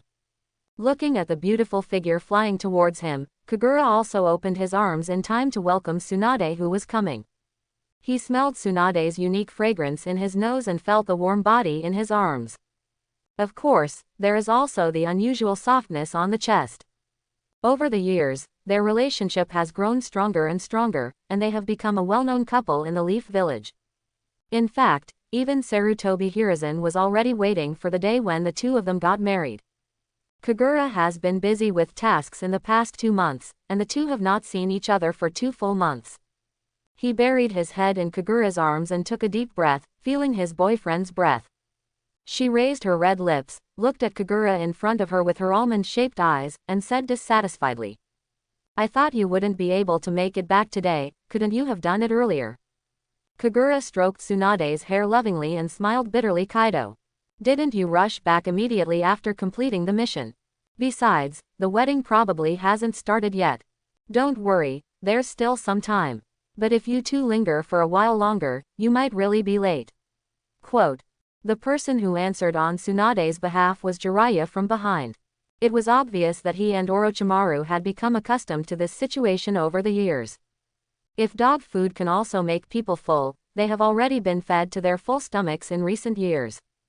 Kagura nodded, and Tsunade in his arms finally let go of him, but their hands were still held together. Tsunade looked at Kagura and said, "I know you don't have time, so I've already chosen a gift for you. We can just go there directly now." Kagura nodded, holding Tsunade and starting towards the destination. When the four people arrived at the wedding venue, many people who came to attend the wedding had already gathered in the venue. The four of them handed over their gifts in front, found a seat at the back and sat down, when the wedding just started. When looking at the white-haired young man on the stage wearing a traditional Japanese kimono with an upright body, Kagura couldn't help but reveal a smile on her face. Yes, the groom on the stage is their friend Hokage Tsukumo. As one of the few good friends of Kagura in Konoha village, he deliberately adjusted his time to come back to attend his wedding. Perhaps from the perspective of Blue Star, Hokage Tsukumo got married a little early, but in this pre-peace era, it was normal for him to get married at his age.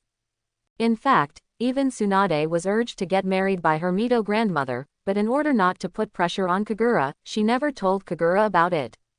The officiant on the stage was talking about something, and Hokage Tsukumo, who noticed Kagura and the others' arrival, nodded to them.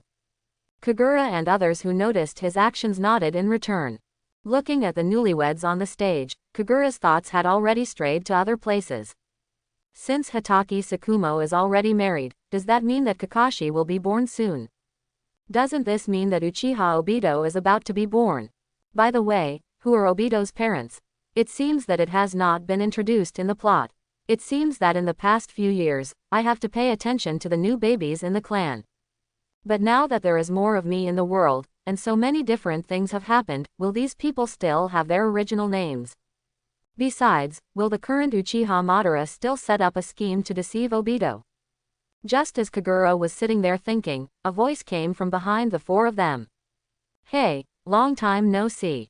My fierce rivals." Quote. As that voice came, Kagura's thoughts were instantly interrupted. Looking back in response, what came into view was a glowing watermelon head. Looking at the energetic man in front of him who was still wearing a yellow scarf and green tights, Kagura couldn't help but smile. This person is none other than Mad Dai. As a good friend at the same time, he naturally came to attend the wedding. Kagura returned a smile to him and said hello. "Long time no see, Dai. It sounds like you are still full of energy." Quote. Unlike Hokage Tsukumo, the recognized Konoha genius on stage, the one in front of him is still a genin until now. In fact, in addition to Kagura, the three members of Team 7 were also promoted to Jonin a few years ago. Among the students of that period, although not all of them could be promoted to Jonin, the only one who had been a genin until this moment was the one in front of him. Faced with this situation, Mad Dai has naturally been ridiculed by many villagers over the years. After all, he is almost the oldest among genin. However, he didn't seem to care about the eyes of those around him. He still looked energetic and full of enthusiasm every day. Kagura naturally had no intention of mocking him. You must know that this guy and his son are the only two ruthless people in the book who can open 8 gates. Although his reputation is not as good as his son's astonishing kick record, in the later period, he was also a ruthless man who could defeat 7 people with 1 against 7, and completely wipe out the 7 ninja swordsmen. Looking at the thick eyebrows and big eyes in front of him, Kagura greeted him politely but couldn't help but think about other things. Speaking of which, the person in front of me got married earlier. He got married last year. Speaking of which, Kai will be born in the next few years. Speaking of the aesthetics of women in this world, it is really unpredictable. Such a man who likes to run around in green tights can actually find a woman to marry so early.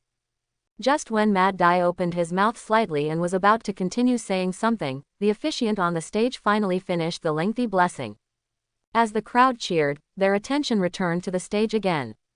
After a brief ceremony, the two newlyweds finally kissed amidst the blessings of everyone. When looking at Tsunade beside her looking at the stage with longing expression, Kagura also clearly felt her desire. Kagura has indeed considered getting married recently, but, if he remembered correctly, the second ninja war would break out within a few years at most. And Tsunade's younger brother will also die in a mission before the war breaks out. In fact, based on his recent experience on the front line, the atmosphere between countries is already on the verge of breaking out, and countries on the border are already on high alert. Judging from the current situation, the second ninja war should come sooner than expected. Only, looking at Tsunade next to her, Kagura had secretly made up her mind to at least save her brother Naoki this time and not to leave any regrets in Tsunade's heart. The wedding finally ended after a brief ceremony, and everyone left the wedding hall one after another and came to the restaurant where the dinner was held. Even after traveling through time for so long, Kagura sometimes still doesn't understand some of the styles of this world. In some important festivals or ceremonies, the traditional costumes and rituals of Blue Star Sakura country are mostly followed here. But in some aspects, there are some very unreasonable patterns here. For example, they now enjoy a Western-style buffet. It's not that this form of dining is bad, but looking at the steak in front of him and the people in traditional kimonos around him, Kagura felt a strong sense of dissonance. Just as he and Tsunade were picking food at the dining table, the protagonist of the wedding, Hitoki Tsukumo, walked up to them. Seeing the groom coming, they also put down the tableware in their hands tacitly. Seeing Kagura and others, Hitoki Tsukumo had a clear smile on his face. He looked at Kagura and said, "I didn't expect you would really come back to attend my wedding, thank you." Kagura's smiling Kaido, "After all, I will definitely do what I promised you." The two looked at each other and smiled, then picked up the drink next to them and touched it lightly. After drinking the drink, Hitoki Tsukumo seemed to have remembered something, and asked Kagura with a solemn look on his face. "I heard that the battle between the Kingdom of Earth and the Kingdom of Wind and us on the front lines has become more and more intense recently. You just came back from there, how is the war going there now?" After hearing the business, Kagura also suppressed the smile on her face. She pondered for a while before speaking. "Kaido. It's really not good. Maybe I don't feel much in Konoha village. But in the fringe areas, especially in small countries sandwiched between several big countries, basically when they see ninjas from enemy countries, they will start fighting for no reason. The atmosphere of war has become increasingly intense. Quote, war, peace is really short-lived. Quote, Hitoki Tsukumo murmured and couldn't help but sigh. It has only been more than 10 years since the last first ninja war. No one likes war, and Hitoki Tsukumo is certainly no exception. Looking at Hitoki Tsukumo who was sighing, Kagura chuckled, patted his shoulder and comforted him. Okay, enjoy your rare few days of vacation. When the vacation is over, you will be busy. Quote, Hitoki Tsukumo didn't respond, just exchanged a few words with Tsunade and others behind him and left. After finally selecting some acceptable food, Kagura found a seat with several plates and sat down. But before he started to enjoy the food, Mad Dai approached again.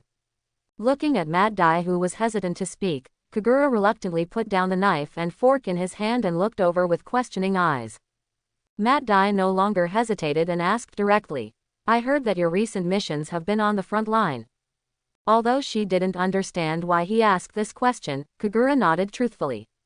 Mad Dai lowered his head and thought for a while, and then he looked up at Kagura and said after making a great determination. Can you take me with you next time you take on a mission? Hearing this, Kagura instantly understood what he meant. As a genin, the tasks he can receive now are mostly trivial tasks in or around the village. As for frontline tasks, he is not qualified to take them. Unless Jonin like Kagura accepts the mission and is willing to lead him to execute it, it will be difficult for him to go to the front line now. Seeing this man who was always full of energy, showing a rare hint of embarrassment, Kagura also felt a little embarrassed. After he lowered his head and pondered for a while, he decided to say truthfully. I'm sorry, I'm afraid not. After hearing this, a trace of disappointment flashed across Mad Dai's face, but before he could speak, Kagura continued. I don't take you with me, not because of your strength, but because of my personal habits. You should know that I prefer to go on missions alone. Quote. After hearing these seemingly perfunctory words, Mad Dai saw a sincere look in Kagura's eyes. As if not wanting him to be hit, Kagura said, I know that Genin's identity may have brought you some troubles and obstacles, but in my heart, you are not weaker than anyone else. Since you have chosen physical skills as your strength, you should stick to it and continue doing what you are good at. Quote. Having said this, Kagura seemed to have thought of something, her eyes were a little hollow, and she seemed to be saying to him and herself, "Don't let anyone else dictate your choices. If you don't understand ninjutsu or genjutsu, it doesn't mean you can't become a qualified ninja." It seemed that he was trying to comfort the person in front of him, but at this moment, Kagura was thinking of himself in his previous life as Blue Star. The fear of failing in school grades, the hesitation of not finding a good job after graduation, and the embarrassment of not getting married in middle age. As an ordinary person among all living beings, he was like everyone else in his previous life, living his life boringly and helplessly under the eyes of secular people. It seems that every stage of life has been set by others in advance, and you can only live step by step in the life you should have in the eyes of others. However, after experiencing a lot after time travel, he finally understood one thing, that is, the important thing in life is the process, not the result. Your choice should be decided by yourself, not by others to define it for you. Looking at Kagura, who was clearly hailed as the future of the village, but with a look of emotion in his eyes, Mat Dai was comforted and felt inexplicable. However, he was not a self-pitying person. After hearing Kagura's words, he returned to his usual energetic state. Showing his signature smile to Kagura, he gave a thumbs up and responded, "Don't worry, my fierce rival. I will practice hard and let you see a stronger Mat Dai." Seeing Mat Dai leaving, Kagura breathed a sigh of relief. "Since I discovered that due to my time travel, many things have deviated from my impressions." So when she saw Mat Dai, a person who was always positive in his impression, showing such an expression, Kagura was also a little panicked. Fortunately for him, if Kai, who is a master of physical skills, disappears for some reason, it will be a great loss to this world. After sending Mat Dai away, Kagura put down the huge stone in her heart and picked up the tableware again to enjoy the cold food in front of her. But just as he picked up the food and before he put it in his mouth, another figure suddenly appeared in front of him.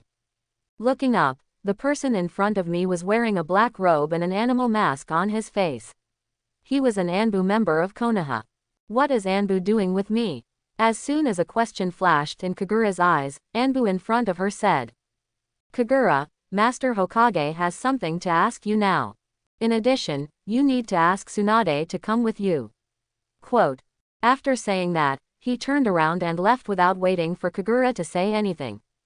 After taking a look at the food in front of him, Kagura sighed, and finally reluctantly put down the fork in his hand. Seeing Anbu appear, Kagura also understood the urgency of the matter. He quickly called Tsunade, who was having a meal, and came to the Hokage building. Standing in the office, besides Sarutobi Hiruzen, there were 3 other people in front of them. Sitting next to Sarutobi Hiruzen were a middle-aged man wearing glasses and a middle-aged woman with her hair tied into a bun. These 2 people are the high-level consultants of Konoha village, Kaharu and Mito Manabu. Kagura didn't have much favorable impression of these 2 consultants who had a pivotal position in Konoha village. You know, in addition to playing a decisive role in the tragedy of planning the annihilation of the Uchiha clan in the original work, many things going on in the darkness in Konoha village are inseparable from the decisions of the 2 of them. Although from a rational level, Kagura knew that this was the job of both of them. But as a Uchiha tribesman, it is difficult for him to have any good impressions of these 2 people. As for the 4th person present, it was Danzo. Over the years, he has slowly withdrawn from the management of Konoha and began to concentrate on running his own, root, organization. Seeing Danzo, who rarely appeared in public, Kagura's eyes flashed with a hint of vigilance. He knew very well that after the Water Kingdom himself liberated the 3rd Mizukage from the illusion of Uchiha Madara, Danzo has always been very wary of himself. Perhaps he was wary of his eyes that could use distinguished heavenly gods, or perhaps he guessed that he had used genjutsu on him. Ever since returning from the Kingdom of Water, Kagura felt that every time Danzo looked at her, there was a lingering haze. In fact, after that time, Danzo did privately suggest to Hiruzen Sarutobi many times that Kagura should be monitored at the highest level. If it weren't for Sarutobi Hiruzen's insistence, Kagura might still have many Anbu or root people around her now. Danzo was naturally not someone who gave up so easily. Of course, he had personally ordered someone to monitor Kagura. But every time those people either lost sight of Kagura inexplicably, or came back to monitor themselves as if they were talking in their sleep. After he clearly understood Kagura's strength, he gave up. Looking at the 4 people in front of him, Kagura was wary, but still kept a calm face and said, "Hokage-sama, may I ask why you summoned me and Tsunade this time?" Kagura is not a fool. Usually when there are just them and Sarutobi Hiruzen, he usually calls each other Sarutobi-sensei or Lao Immortal. But when other people are present, he will still respectfully address them as Hokage-sama. Hearing Kagura's name, Sarutobi Hiruzen nodded with satisfaction. He put away a scroll in his hand and pushed it in front of Kagura and said, "You guys take a look at this information first." Hearing this, Kagura was not polite and directly picked up the scroll and started reading it with Tsunade beside her. While Kagura and the others were checking, the bespectacled man Mito Kadeni beside them took the initiative and said, "You have been performing missions outside these years, and I believe you have heard some information. Uchiha Madara showed up in the Kingdom of Water many years ago, and after plundering 3 tails and 7 tails respectively, he temporarily lost his whereabouts and there has been no news about him. But you and I both know very well that a person like Uchiha Madara will definitely not give up his plan easily." Quote. After hearing Mito Kadoyan's words, Kagura nodded in agreement. At this time, Kaharu, who was sleeping on the other side, took over the topic and said, "In recent years, we have discovered that there are some mysterious people in various countries wearing black trench coats embroidered with red clouds. They appear at some important events and nodes in various countries, and their purpose seems to be to greatly promote conflicts between countries. A large part of the tension between us and the Kingdom of Earth and the Kingdom of Wind is caused by these mysterious people. So over the years, we in Konoha have secretly conducted many investigations on them. Preliminary confirmation shows that there is a great relationship between these people and Uchiha Madara." Quote. When she heard about wearing a black trench coat embroidered with red clouds, Kagura's face froze, and she began to secretly say something bad. Could this be? Sure enough, before he could think about it any longer, the last Danzo said, "We have investigated that these people belong to the same organization, and the name of this organization is Shao."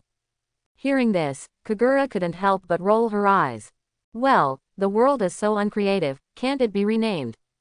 You must know that the name, Akatsuki, in the original plot was created by Yahiko and was used after Nagato thought he was the boss. But why now that the time has changed and the leader has changed, this name still appears? Is this the self-correction of the world line? Just as Kagura was complaining in her heart, Sarutobi Hiruzen began to tell about their mission this time. According to reliable information, people from this, Akatsuki, organization have recently appeared in the Kingdom of Wind. And the appearance of one of them was recognized. Quote. Saying that, Sarutobi Hiruzen pushed another portrait from the table. Kagura took it doubtfully, looked at the portrait, and the pupils in her eyes shrank slightly. The portrait shows a man with an iron protective gear on the right side of his face and a slightly unruly face. But these are not important. The most important thing is that man's eyes, they are a pair of Sharingan. In fact, Kagura knew the man in the portrait. This man's name is Uchiha Setsuna, and he is a member of the Uchiha clan and the same generation as Sarutobi Hiruzen and others. He was once the village's Jonin, a member of Konoha's police force, and a cunning man. Inheriting the will of Madara, he is very dissatisfied with the policies of second Hokage Senju Tobarama in governing the Uchiha clan. He has always been eager to regain sovereignty from the Senju clan. He is a hawkish Uchiha clan member. Later, his instigation of rebellion by the Uchiha tribe was discovered by the second Hokage. Eventually, Setsuna was arrested by Anbu members sent by the second Hokage and imprisoned in prison. A few years ago, a riot broke out in Konoha prison, and Uchiha Setsuna took the opportunity to escape during that turmoil. But Kagura didn't expect that this tribesman would become Uchiha Madara after leaving. Perhaps, that riot was not an accident, but a plan to rescue certain people. While Kagura was still guessing, Sarutobi Hiruzen began to talk about the content of this mission. It is understood that in addition to this person, there are several mysterious people also wearing black windbreakers embroidered with red clouds wandering in the Kingdom of Wind. According to our speculation, these people will have a huge operation against Sunagakur village this time. Although our relationship with Sunagakur village has been tense recently, we also do not hope that Uchiha Madara's plan will go smoothly. Therefore, These people must be monitored and stopped when necessary. Quote. Having said this, he looked up into Kagura's eyes and said, on the one hand, only Uchiha's people can handle Sharingan better. On the other hand, you are the most powerful Jonin in the village and are used to acting alone. After our discussion this time, we hope that you and Tsunade will go to the Kingdom of Wind to carry out this mission. Quote. Mito Menyon on the side also added in a timely manner. Due to the current tense situation between us and the Kingdom of Wind, we can only enter through secret infiltration this time. Therefore, the number of people cannot be too large, and you must always pay attention to your own safety. After all, if you are discovered by those ninjas from Sunagaku village, you may have many more enemies. Quote. Sarutobi Hiruzen looked at the two proud disciples in front of him and warned with a serious face. You must be extremely careful this time. This is a secret mission. There are no teammates, just the two of you.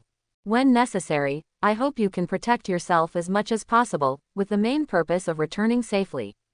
Quote. In fact, Kagura and the others no longer need to look at the mission scrolls in their hands at this time.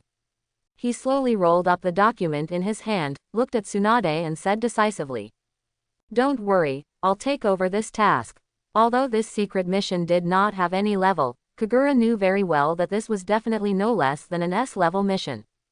Although their original intention was to prevent the Akatsuki organization from plotting against Sunagaku village, the people of Sunagaku village would definitely not regard themselves as team members.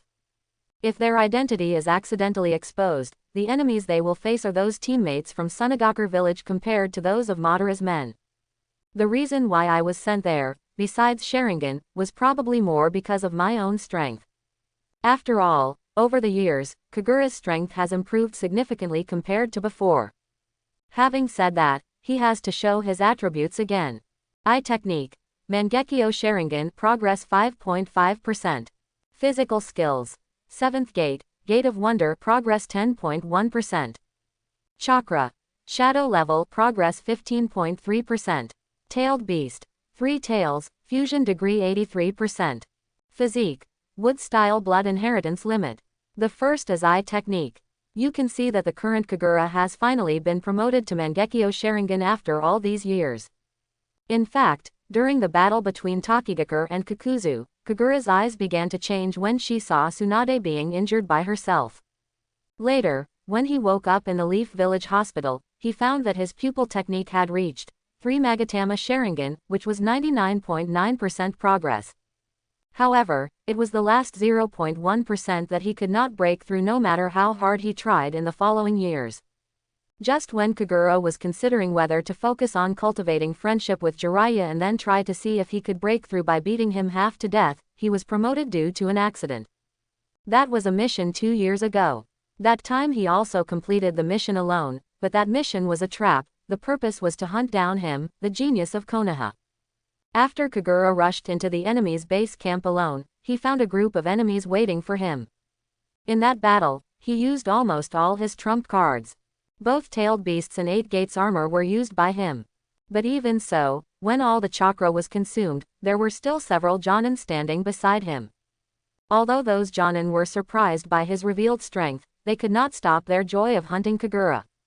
At that moment of life and death, Kagura felt that some kind of restriction in his mind was broken, and there was an unspeakable pain in his eyes.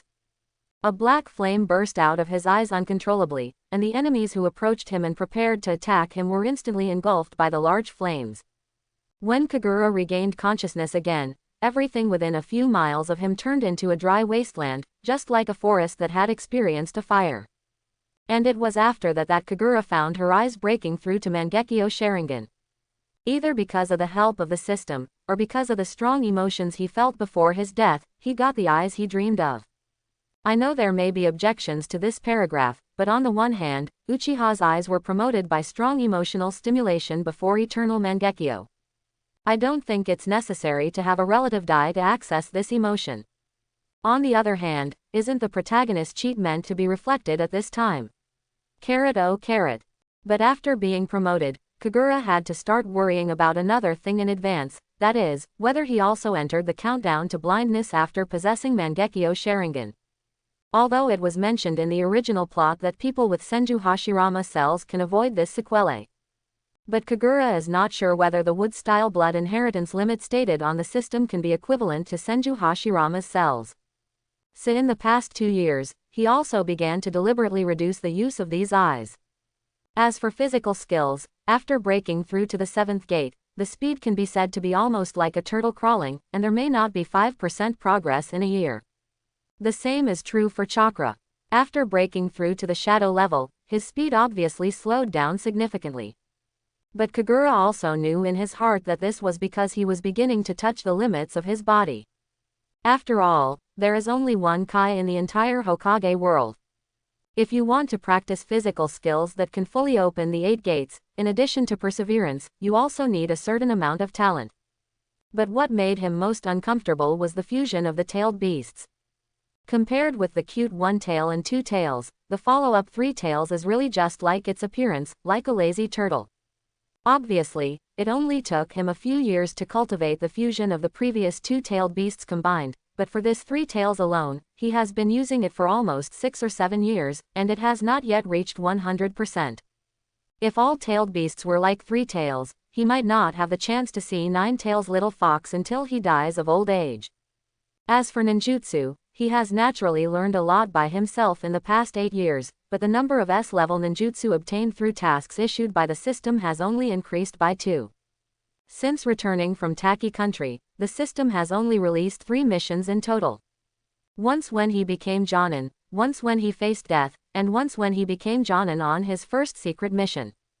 These 3 missions allowed him to obtain 2 S-level and 1 A-level ninjutsu respectively. Through these years of observation, he has gradually mastered the characteristics of the system's task issuance. The first is when you experience your first mission of each level. For example, when performing B-level, A-level, and S-level tasks for the first time, they all received tasks issued by the system. But after completing the first time, no matter how many times you perform S-level tasks, you will not get any more system tasks. The second is when you encounter an event that will change the entire world line. For example, the Golden Horn back then, or the incident where Uchiha Madara appeared in person to plunder 3 tails, would also gain the attention of the system. The third type is when you are in danger or death. For example, when a Fae wanted to capture him, or when he stepped into a trap and almost died 2 years ago, the system would appear. There is no doubt that the most likely to be obtained from the system are some powerful ninjutsu that are hard to come by. After all, as a Sharingan, if he wants to learn some ordinary ninjutsu, he can learn it just by looking at it. But unique ninjutsu like Tsukuyomi and Amaterasu are difficult to obtain unless given by the system. In any case, he is undoubtedly greatly strengthened now compared to when he first became Chunin. At least in his own evaluation, even if he faced some ordinary shadow-level powerhouses, he still had a good chance of winning. From this point of view, sending him to perform this task is undoubtedly the right choice. As for choosing Tsunade to go with, in addition to focusing on Tsunade's strength, perhaps more importantly, the help her medical treatment can bring. Just when the two of them were putting away the mission scroll and preparing to leave, Hiruzen Sarutobi suddenly snorted a few times hastily. Kagura and Tsunade stopped in confusion and turned to look at him. Sarutobi Hiruzen looked at Tsunade with a strange expression, and then stopped at Kagura. He said in an unnatural tone. Kagura, wait, you go to the door downstairs first. There is a young woman with a child who says she wants to see you. Quote. Kagura, Tsunade. Kagura, please go to the door downstairs later.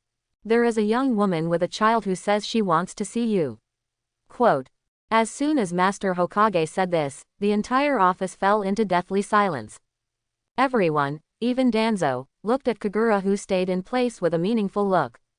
Although she didn't turn around to look, she could already feel the dangerous gaze from Tsunade behind her, and Kagura suddenly broke out in a cold sweat.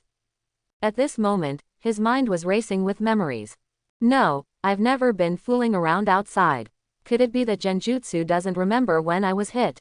But a Uchiha tribesman with a Sharingan can hit Genjutsu, and the opponent doesn't hurt him just to get a child. If he really dared to say that, Tsunade's fist would probably hit him in the next second. Seeing Hiruzen Sarutobi saying those words calmly, Kagura felt that this stingy teacher must be seeking revenge for his 1,000-year killing.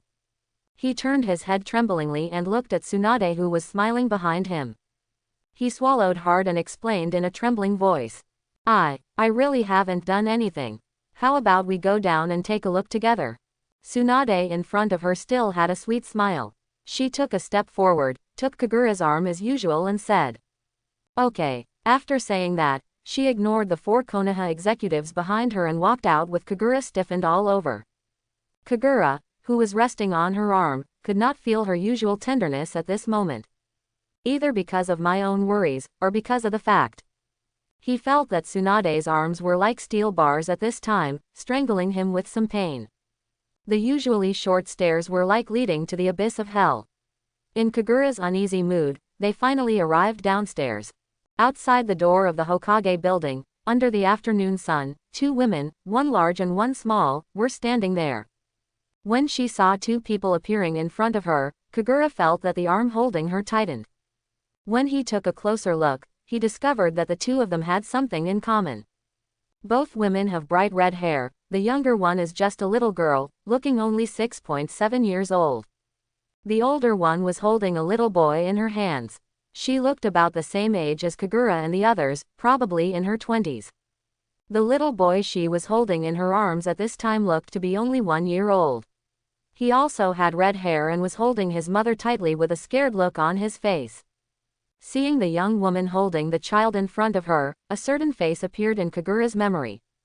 He quickly got rid of Tsunade's restraints and walked in front of the woman, but his attention was completely focused on the little boy in her arms.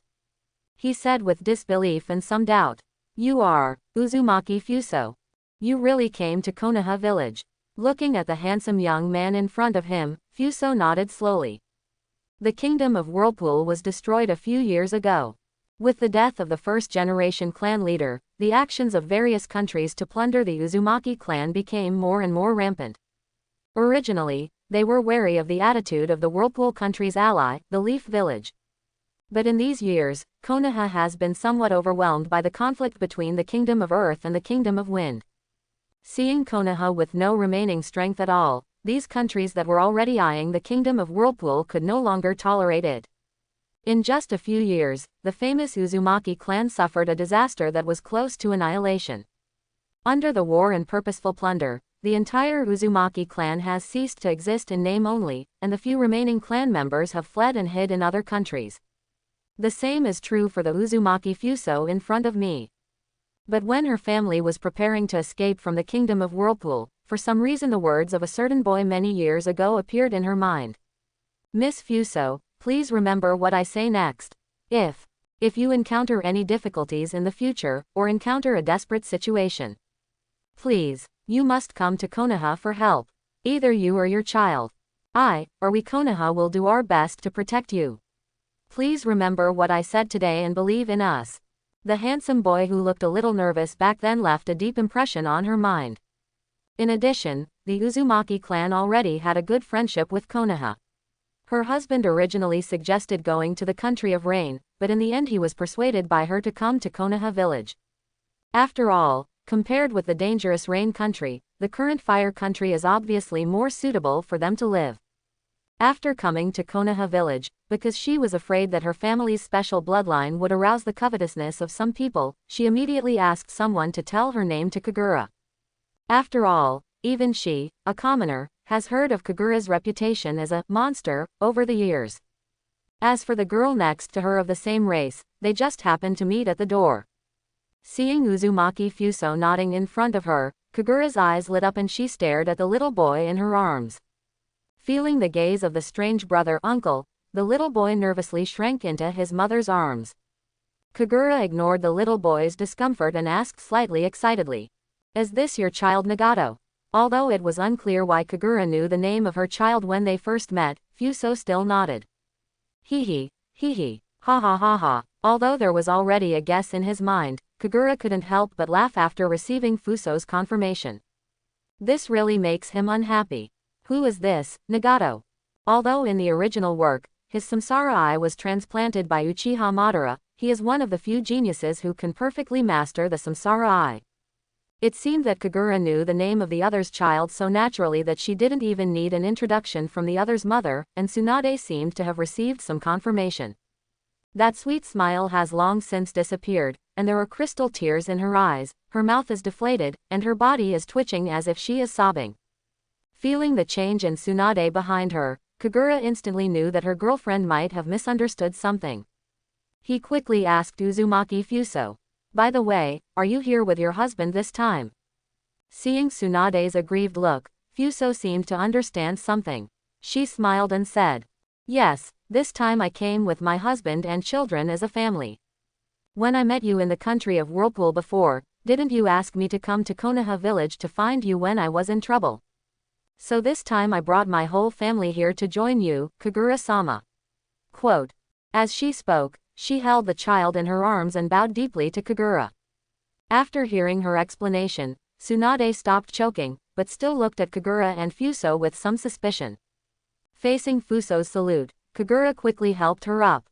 At this time, he no longer asked about her affairs, and quickly thought of changing the subject and asked the girl next to him who seemed to be watching a play. "What about this one? Is he your relative?" But before Fuzang could speak, the girl held her head high and answered aloud. "No, my name is Uzumaki Kushina." Kagura, huh? Looking at the arrogant red-haired girl who looked like a little pepper in front of her, Kagura opened her mouth in surprise. "Oh, I am really blessed today. I just met a genius who can control the Samsara Eye, and now I met the protagonist's mother." Just calculating the time, Uzumaki Kushina did come to Konoha at this time. And Konoha's purpose of finding her here is not for anything else, it is just to let her succeed Mito Uzumaki as the new Nine-Tails Jinchuriki when she becomes an adult. Tsunade on the side was naturally familiar with this name. She seemed to have forgotten her previous grievances, looked over with curiosity and said, "Are you that Uzumaki Kushina?" Seeing the confused look in the girl's eyes, Tsunade remembered to introduce herself. "Forgot to introduce, my name is Tsunade. Mito Uzumaki is my grandmother." Quote. "Are you Mito-sama's granddaughter?" Hearing Uzumaki Mito, Kushina also put down her repulsive expression and exclaimed. For her, it was precisely because of Master Mito that she escaped from the war and had a home to live in again. So she felt respect for that elder from the bottom of her heart. Tsunade gently took the hand of the girl in front of her, nodded and replied, "Yes, I will take you to see Grandma now."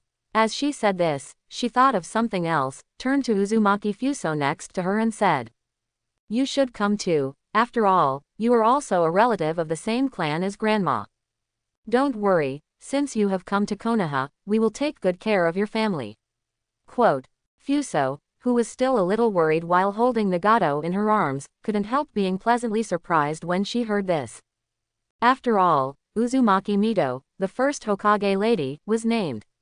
As a member of the Uzumaki clan, how could she not know it? It was obvious that she had just misunderstood the granddaughter of the legendary Lord Mito, and she was worried about whether she would suffer revenge. But I didn't expect that the Tsunade in front of me was just like her beautiful appearance, with an equally beautiful and kind heart. She hugged the child gratefully and bowed again to Tsunade in front of her, who quickly supported her. So the three women and one child left the door talking and laughing and walked in the other direction. Only Kagura stayed in place, unable to react for a moment. Fortunately, Tsunade stopped at this time, turned around and glared at Kagura behind her and shouted angrily, "You, go home. I will go over to settle the score with you later." After saying that, he pulled the two Uzumaki clan members away domineeringly. Looking at the retreating figures of everyone, Kagura also showed a wry smile. "What is this thing called?" As the sky was dyed black, night fell on the sky again. Tsunade came out of her grandma's house and skipped happily on the street towards Kagura's house. After introducing the two to her grandma, Tsunade also saw Fuso's husband. After hearing her grandma's gentle questions about the experiences of these tribesmen in recent years, Tsunade finally confirmed that this woman and her child had nothing to do with Kagura. In fact, this really cannot be blamed on Tsunade for being stingy. After all, Kagura has been used to going out on missions alone over the years, and she often goes on missions herself.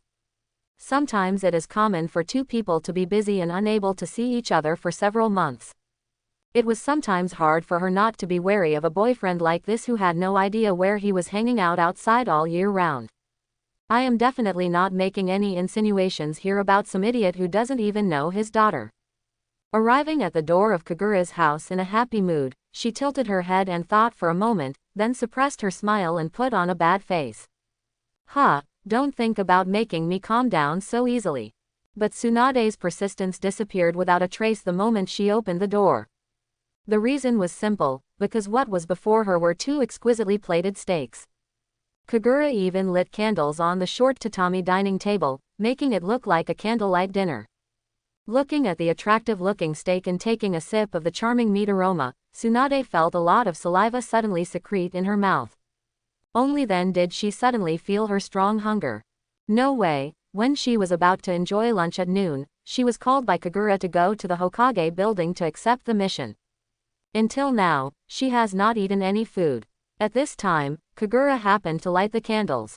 When he saw Tsunade standing outside the door, he poured the sake and said with a smile, "It's just been cooked, come on, come in and eat. You should be starving." Quote, since there was no such thing as red wine in Konoha village, Kagura had to take 2 small glasses and pour sake as a substitute. Looking at the tempting steak, Tsunade walked to the dining table and said stubbornly, "Snort, don't think that just such a simple meal can calm me down, I'm not that easy to coax." But after all, she cut up the delicacy in front of her unceremoniously with her hands and quickly put a piece of meat into her mouth. Feeling the moderately soft and hard texture and enjoying the taste of the abundant meat juice exploding in her mouth, Tsunade closed her eyes happily. Why is this Kagura so good at cooking? At this time, Tsunade had already forgotten the instructions she had given her before entering the door, and began to attack the food in front of her crazily. Seeing the beauty eating in front of her, Kagami smiled happily. After putting a mouthful of beef into his mouth, he thoughtfully pushed the sake over and said, "Okay, don't eat so fast and have something to drink." But after only being reserved for a few minutes, Kagura slowly speeded up her meal intake. He was even worse than Tsunade. This was the first time he had eaten food all day. A quarter of an hour later, the two of them destroyed the giant steak as big as a plate in front of them like a whirlwind, and heaved a sigh of relief. After drinking all the sake in front of her in one gulp, a seductive blush appeared on Tsunade's face. Looking at the misty-eyed Tsunade in front of her, her face flushed, and her face full of satisfaction. Kagura felt that some kind of desire in her heart was about to move. He slowly came to Tsunade and hugged the soft body. The two of them looked at each other, looking at the beautiful red lips so close at hand. Kagura leaned her face closer. Their lips kissed together, and both of them enjoyed the moment without emotion. When the love reached its peak, Kagura grasped the huge mountain peak. At that moment, he couldn't help but sigh at the wonder of the Creator, that there could be such a big picture in the world. As he wandered, he left the mountain peak and explored somewhere. Then before it started, Tsunade reacted and held down the dishonest hand with a shy look. At this time, her eyes were as soft as if she could squeeze out water, and her whole body was hanging on Kagura's body weakly, but she still maintained the last trace of sobriety. While she stopped Kagura, she murmured, "No." In fact, since their 18th birthday, Kagura, who secretly thought that the other person had finally come of age, had already done everything she should and should not do with Tsunade. However, regarding the last step, Tsunade always insisted on staying until the wedding night. But how could Kagura stop at this moment? However, he had always respected women, but he couldn't force her to do anything. But at this time, his eyes were already looking at the white snow, and when he suddenly thought of something, he smiled evilly and whispered into Tsunade's ear. After hearing Kagura's words, the blush on Tsunade's face spread directly to her neck. She rolled her eyes at Kagura charmingly and said unhappily, "I don't know where you learned this. I'll settle the score with Jiraiya later." However, the body slowly leaned down. Opening her eyes, Kagura felt Tsunade in her arms. Seeing her innocent look with the corners of her mouth slightly raised, Kagura couldn't help but peck her pink face. Gently taking his hand out, Kagura began to cook breakfast and began to study this mission. However, thinking of yesterday's experience, he lamented the impermanence of fate. Yesterday he met Kushina, and most importantly, he met the young Nagato. Even so, Nagato doesn't seem to be of much use without the Samsara Eye. But those Samsara Eyes were not his own, but were transferred to him by Uchiha Madara when he was young. Speaking of which, Nagato is now in his juvenile form. Doesn't this also mean that Uchiha Madara has now understood the Samsara Eye? Thinking of this, Kagura felt her blood run cold and her whole body froze in place. If the original plot is followed, Uchiha Madara at this time got the reincarnation eye because she knew that her lifespan would not be long. After conspiring with Highway, he began to plan his own backup plan to use Nagato to resurrect from the dead. But as a result, Nagato, who can now inherit his Samsara Eye, has been lured to Konoha by himself, and Uchiha Madara has lost the heir to his Samsara Eye. Secondly, for some unknown reason, Kurokaku seems to have contacted Uchiha Madara a long time ago and started to plunder the tailed beasts in advance.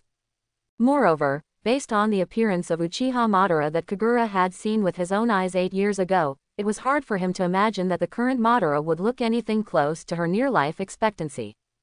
Well, considering the strangeness in Sunagakur village this time, it seems that Madara is about to start a new round of plans.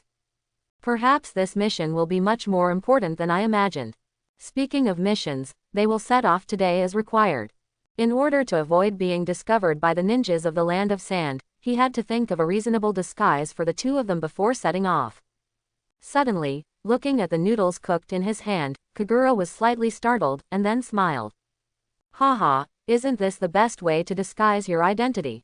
Hundreds of meters deep underground in a desolate place, a pair of blue eyes with rings like growth rings suddenly appeared in the darkness. If Kagura were here at this time, he would definitely recognize these eyes, because he is pursuing the final form of Sharingan, the Samsara Eye. As the light in the field of vision gradually becomes clearer, the owner of the Samsara Eyes gradually appears in front of us. There is no doubt that it is the Uchiha Madara. At this time, he was still exactly the same as when Kagura met him in the Kingdom of Water 8 years ago, without any sign of aging.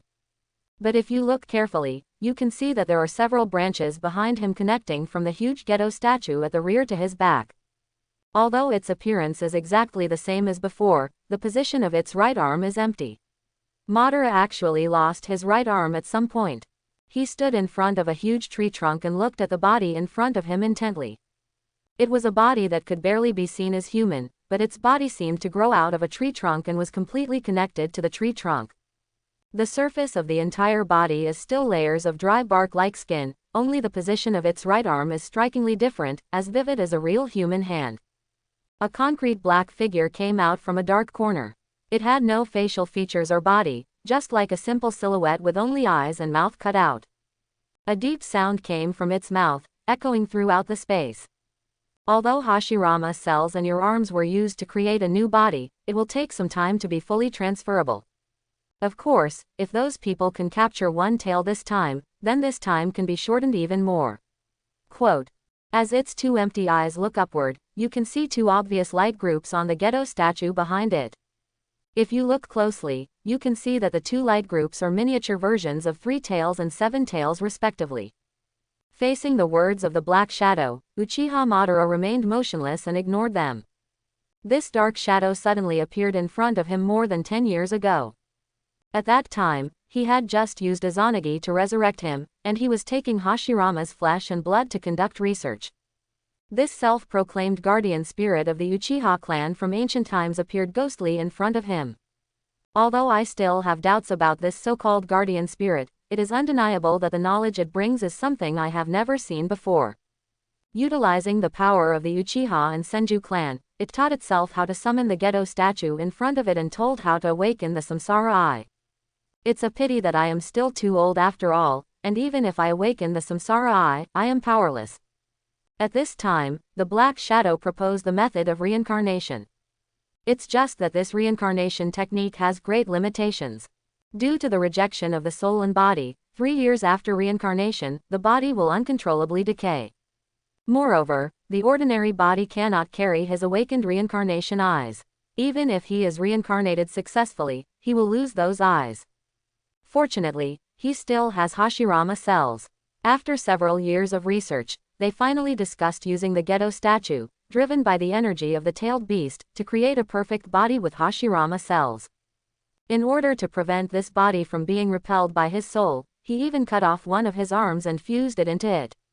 However, with only the energy of two-tailed beasts, this body grew too slowly. Although I have been hiding myself for these years and no longer go out. He relied on the ghetto statue to deliver energy and tried to keep his body in peak condition, but he knew very well that he didn't have much time left for him. After thinking for a long time, Madara turned her head and looked in the direction of the Kingdom of Wind. I hope this plan can be successful. Looking at Madara, who ignored him in front of him, a trace of helplessness flashed in Heiju's heart. Yes, that black shadow is Heiju, who has been hiding. For thousands of years since its birth, it has never forgotten its mission. And in this era, it finally realized that someone who could realize its mission had appeared. That person is none other than the Uchiha Madara in front of him. If possible, it wanted to stay hidden behind the scenes until Uchiha Madara truly awakened to the Samsara Eye. Relying on his own strength to summon the Gedo statue, he appeared in front of him and lied that he was a life created by him in order to gain the other party's trust. However, just over 10 years ago, on the day when Toad Sannin met Jiraiya, everything changed. As the last remaining product of Otsutsuki Kagaya, although it does not have the great prophecy skills like Toad Sannin, but thousands of years of life and the bit of divinity in it have given it a vague sense of destiny. It was on that day that, for some reason, it felt that the wheel of fate of the entire world had shifted. It is very sure in its heart that if it proceeds according to the original plan, Uchiha Madara will never be resurrected. In order to correct this change of fate, it had no choice but to appear in front of Uchiha Madara in advance.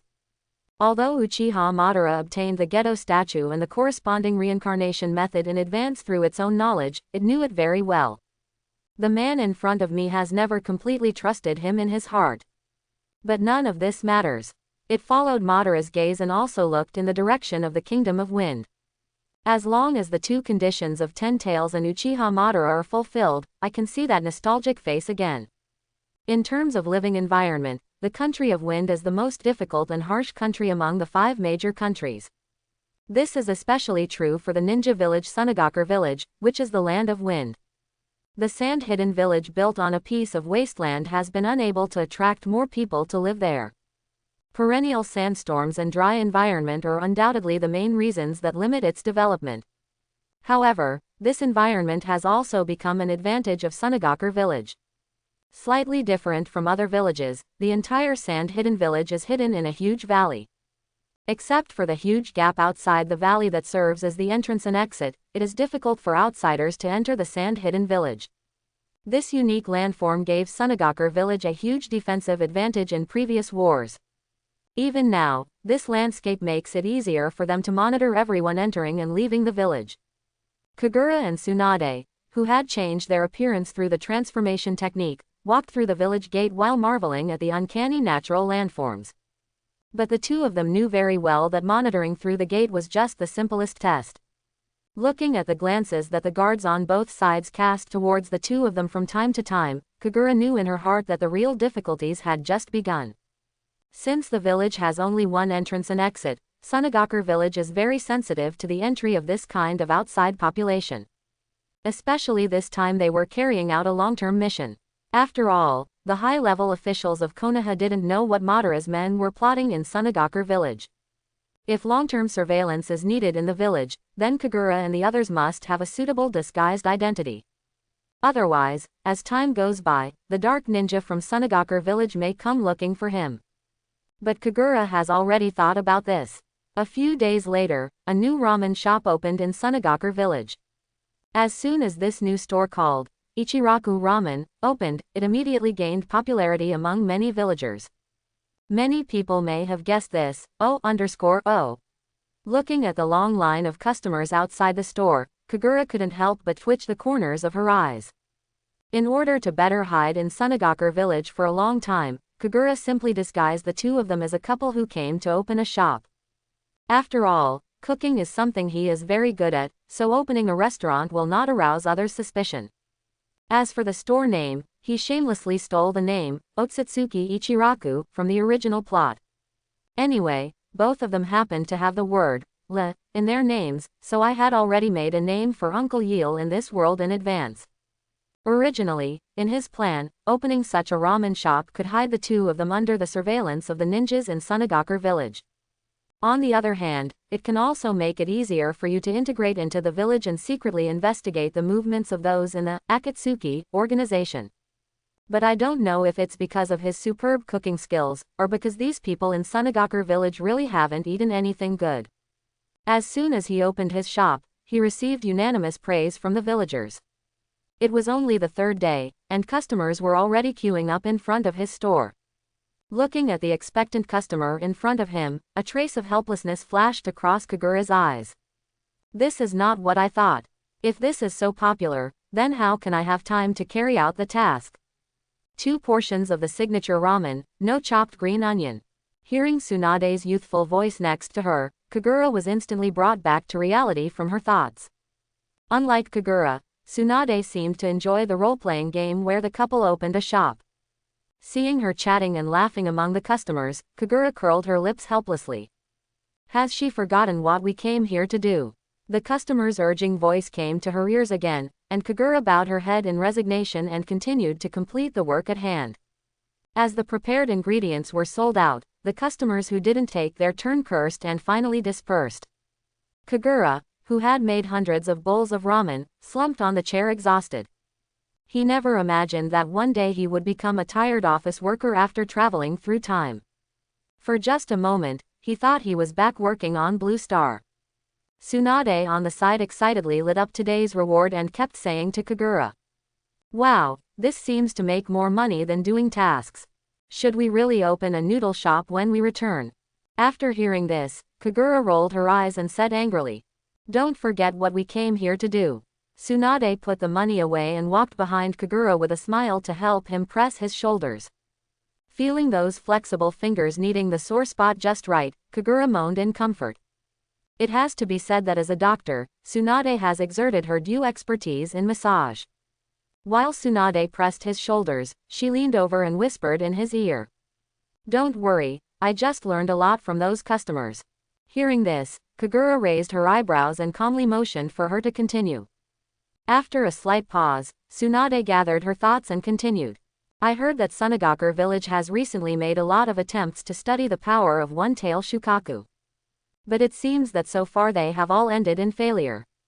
Moreover, in the past few months, explosions and tailed beast riots caused by failures have occurred several times. Even the villagers in the village have been greatly affected, and their lives have been affected a lot. And based on the descriptions of those people, it is basically certain that the location of One Tail is probably in a cave to the north of the village." Quote, because before she came, Kagura had speculated with her that the target of those people in Akatsuki would most likely be One Tail. So this time Tsunade is mainly collecting information on One Tail. After hearing the information collected by Tsunade, Kagura couldn't help but lower her head and think. In fact, Sunagakur village's research on one-tail Shukaku has already begun since the second-generation Kazekage. Speaking of the second-generation Kazekage Samana, this is a man who influenced the entire Sunagakur village. Samana has a bald appearance and a very domineering tattoo on his head. His contribution to Sunagakur village has 3 points. The first one is to imitate Senju Tobarama and establish a ninja school.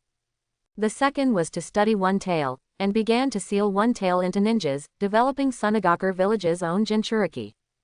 It's just that the technology at this time is not yet mature, so Jinchuriki often go berserk.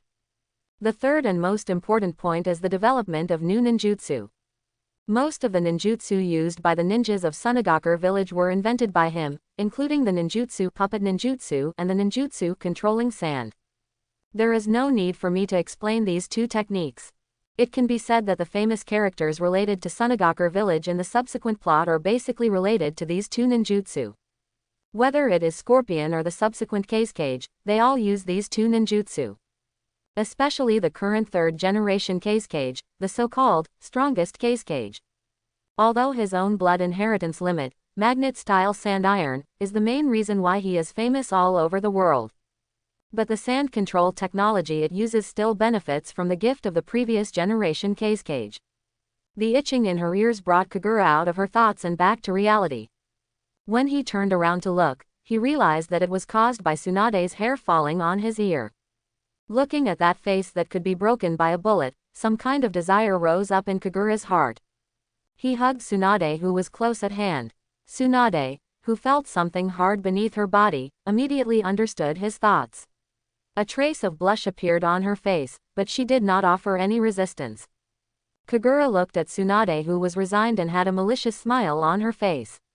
He lowered his head and whispered in Tsunade's ear. "Here, let me treat you to a lollipop." Under Tsunade's confused eyes, Kagura closed the store door and came to the back of the house. After a while, there was some strange sound coming from the store. I hope everyone will support it and subscribe more.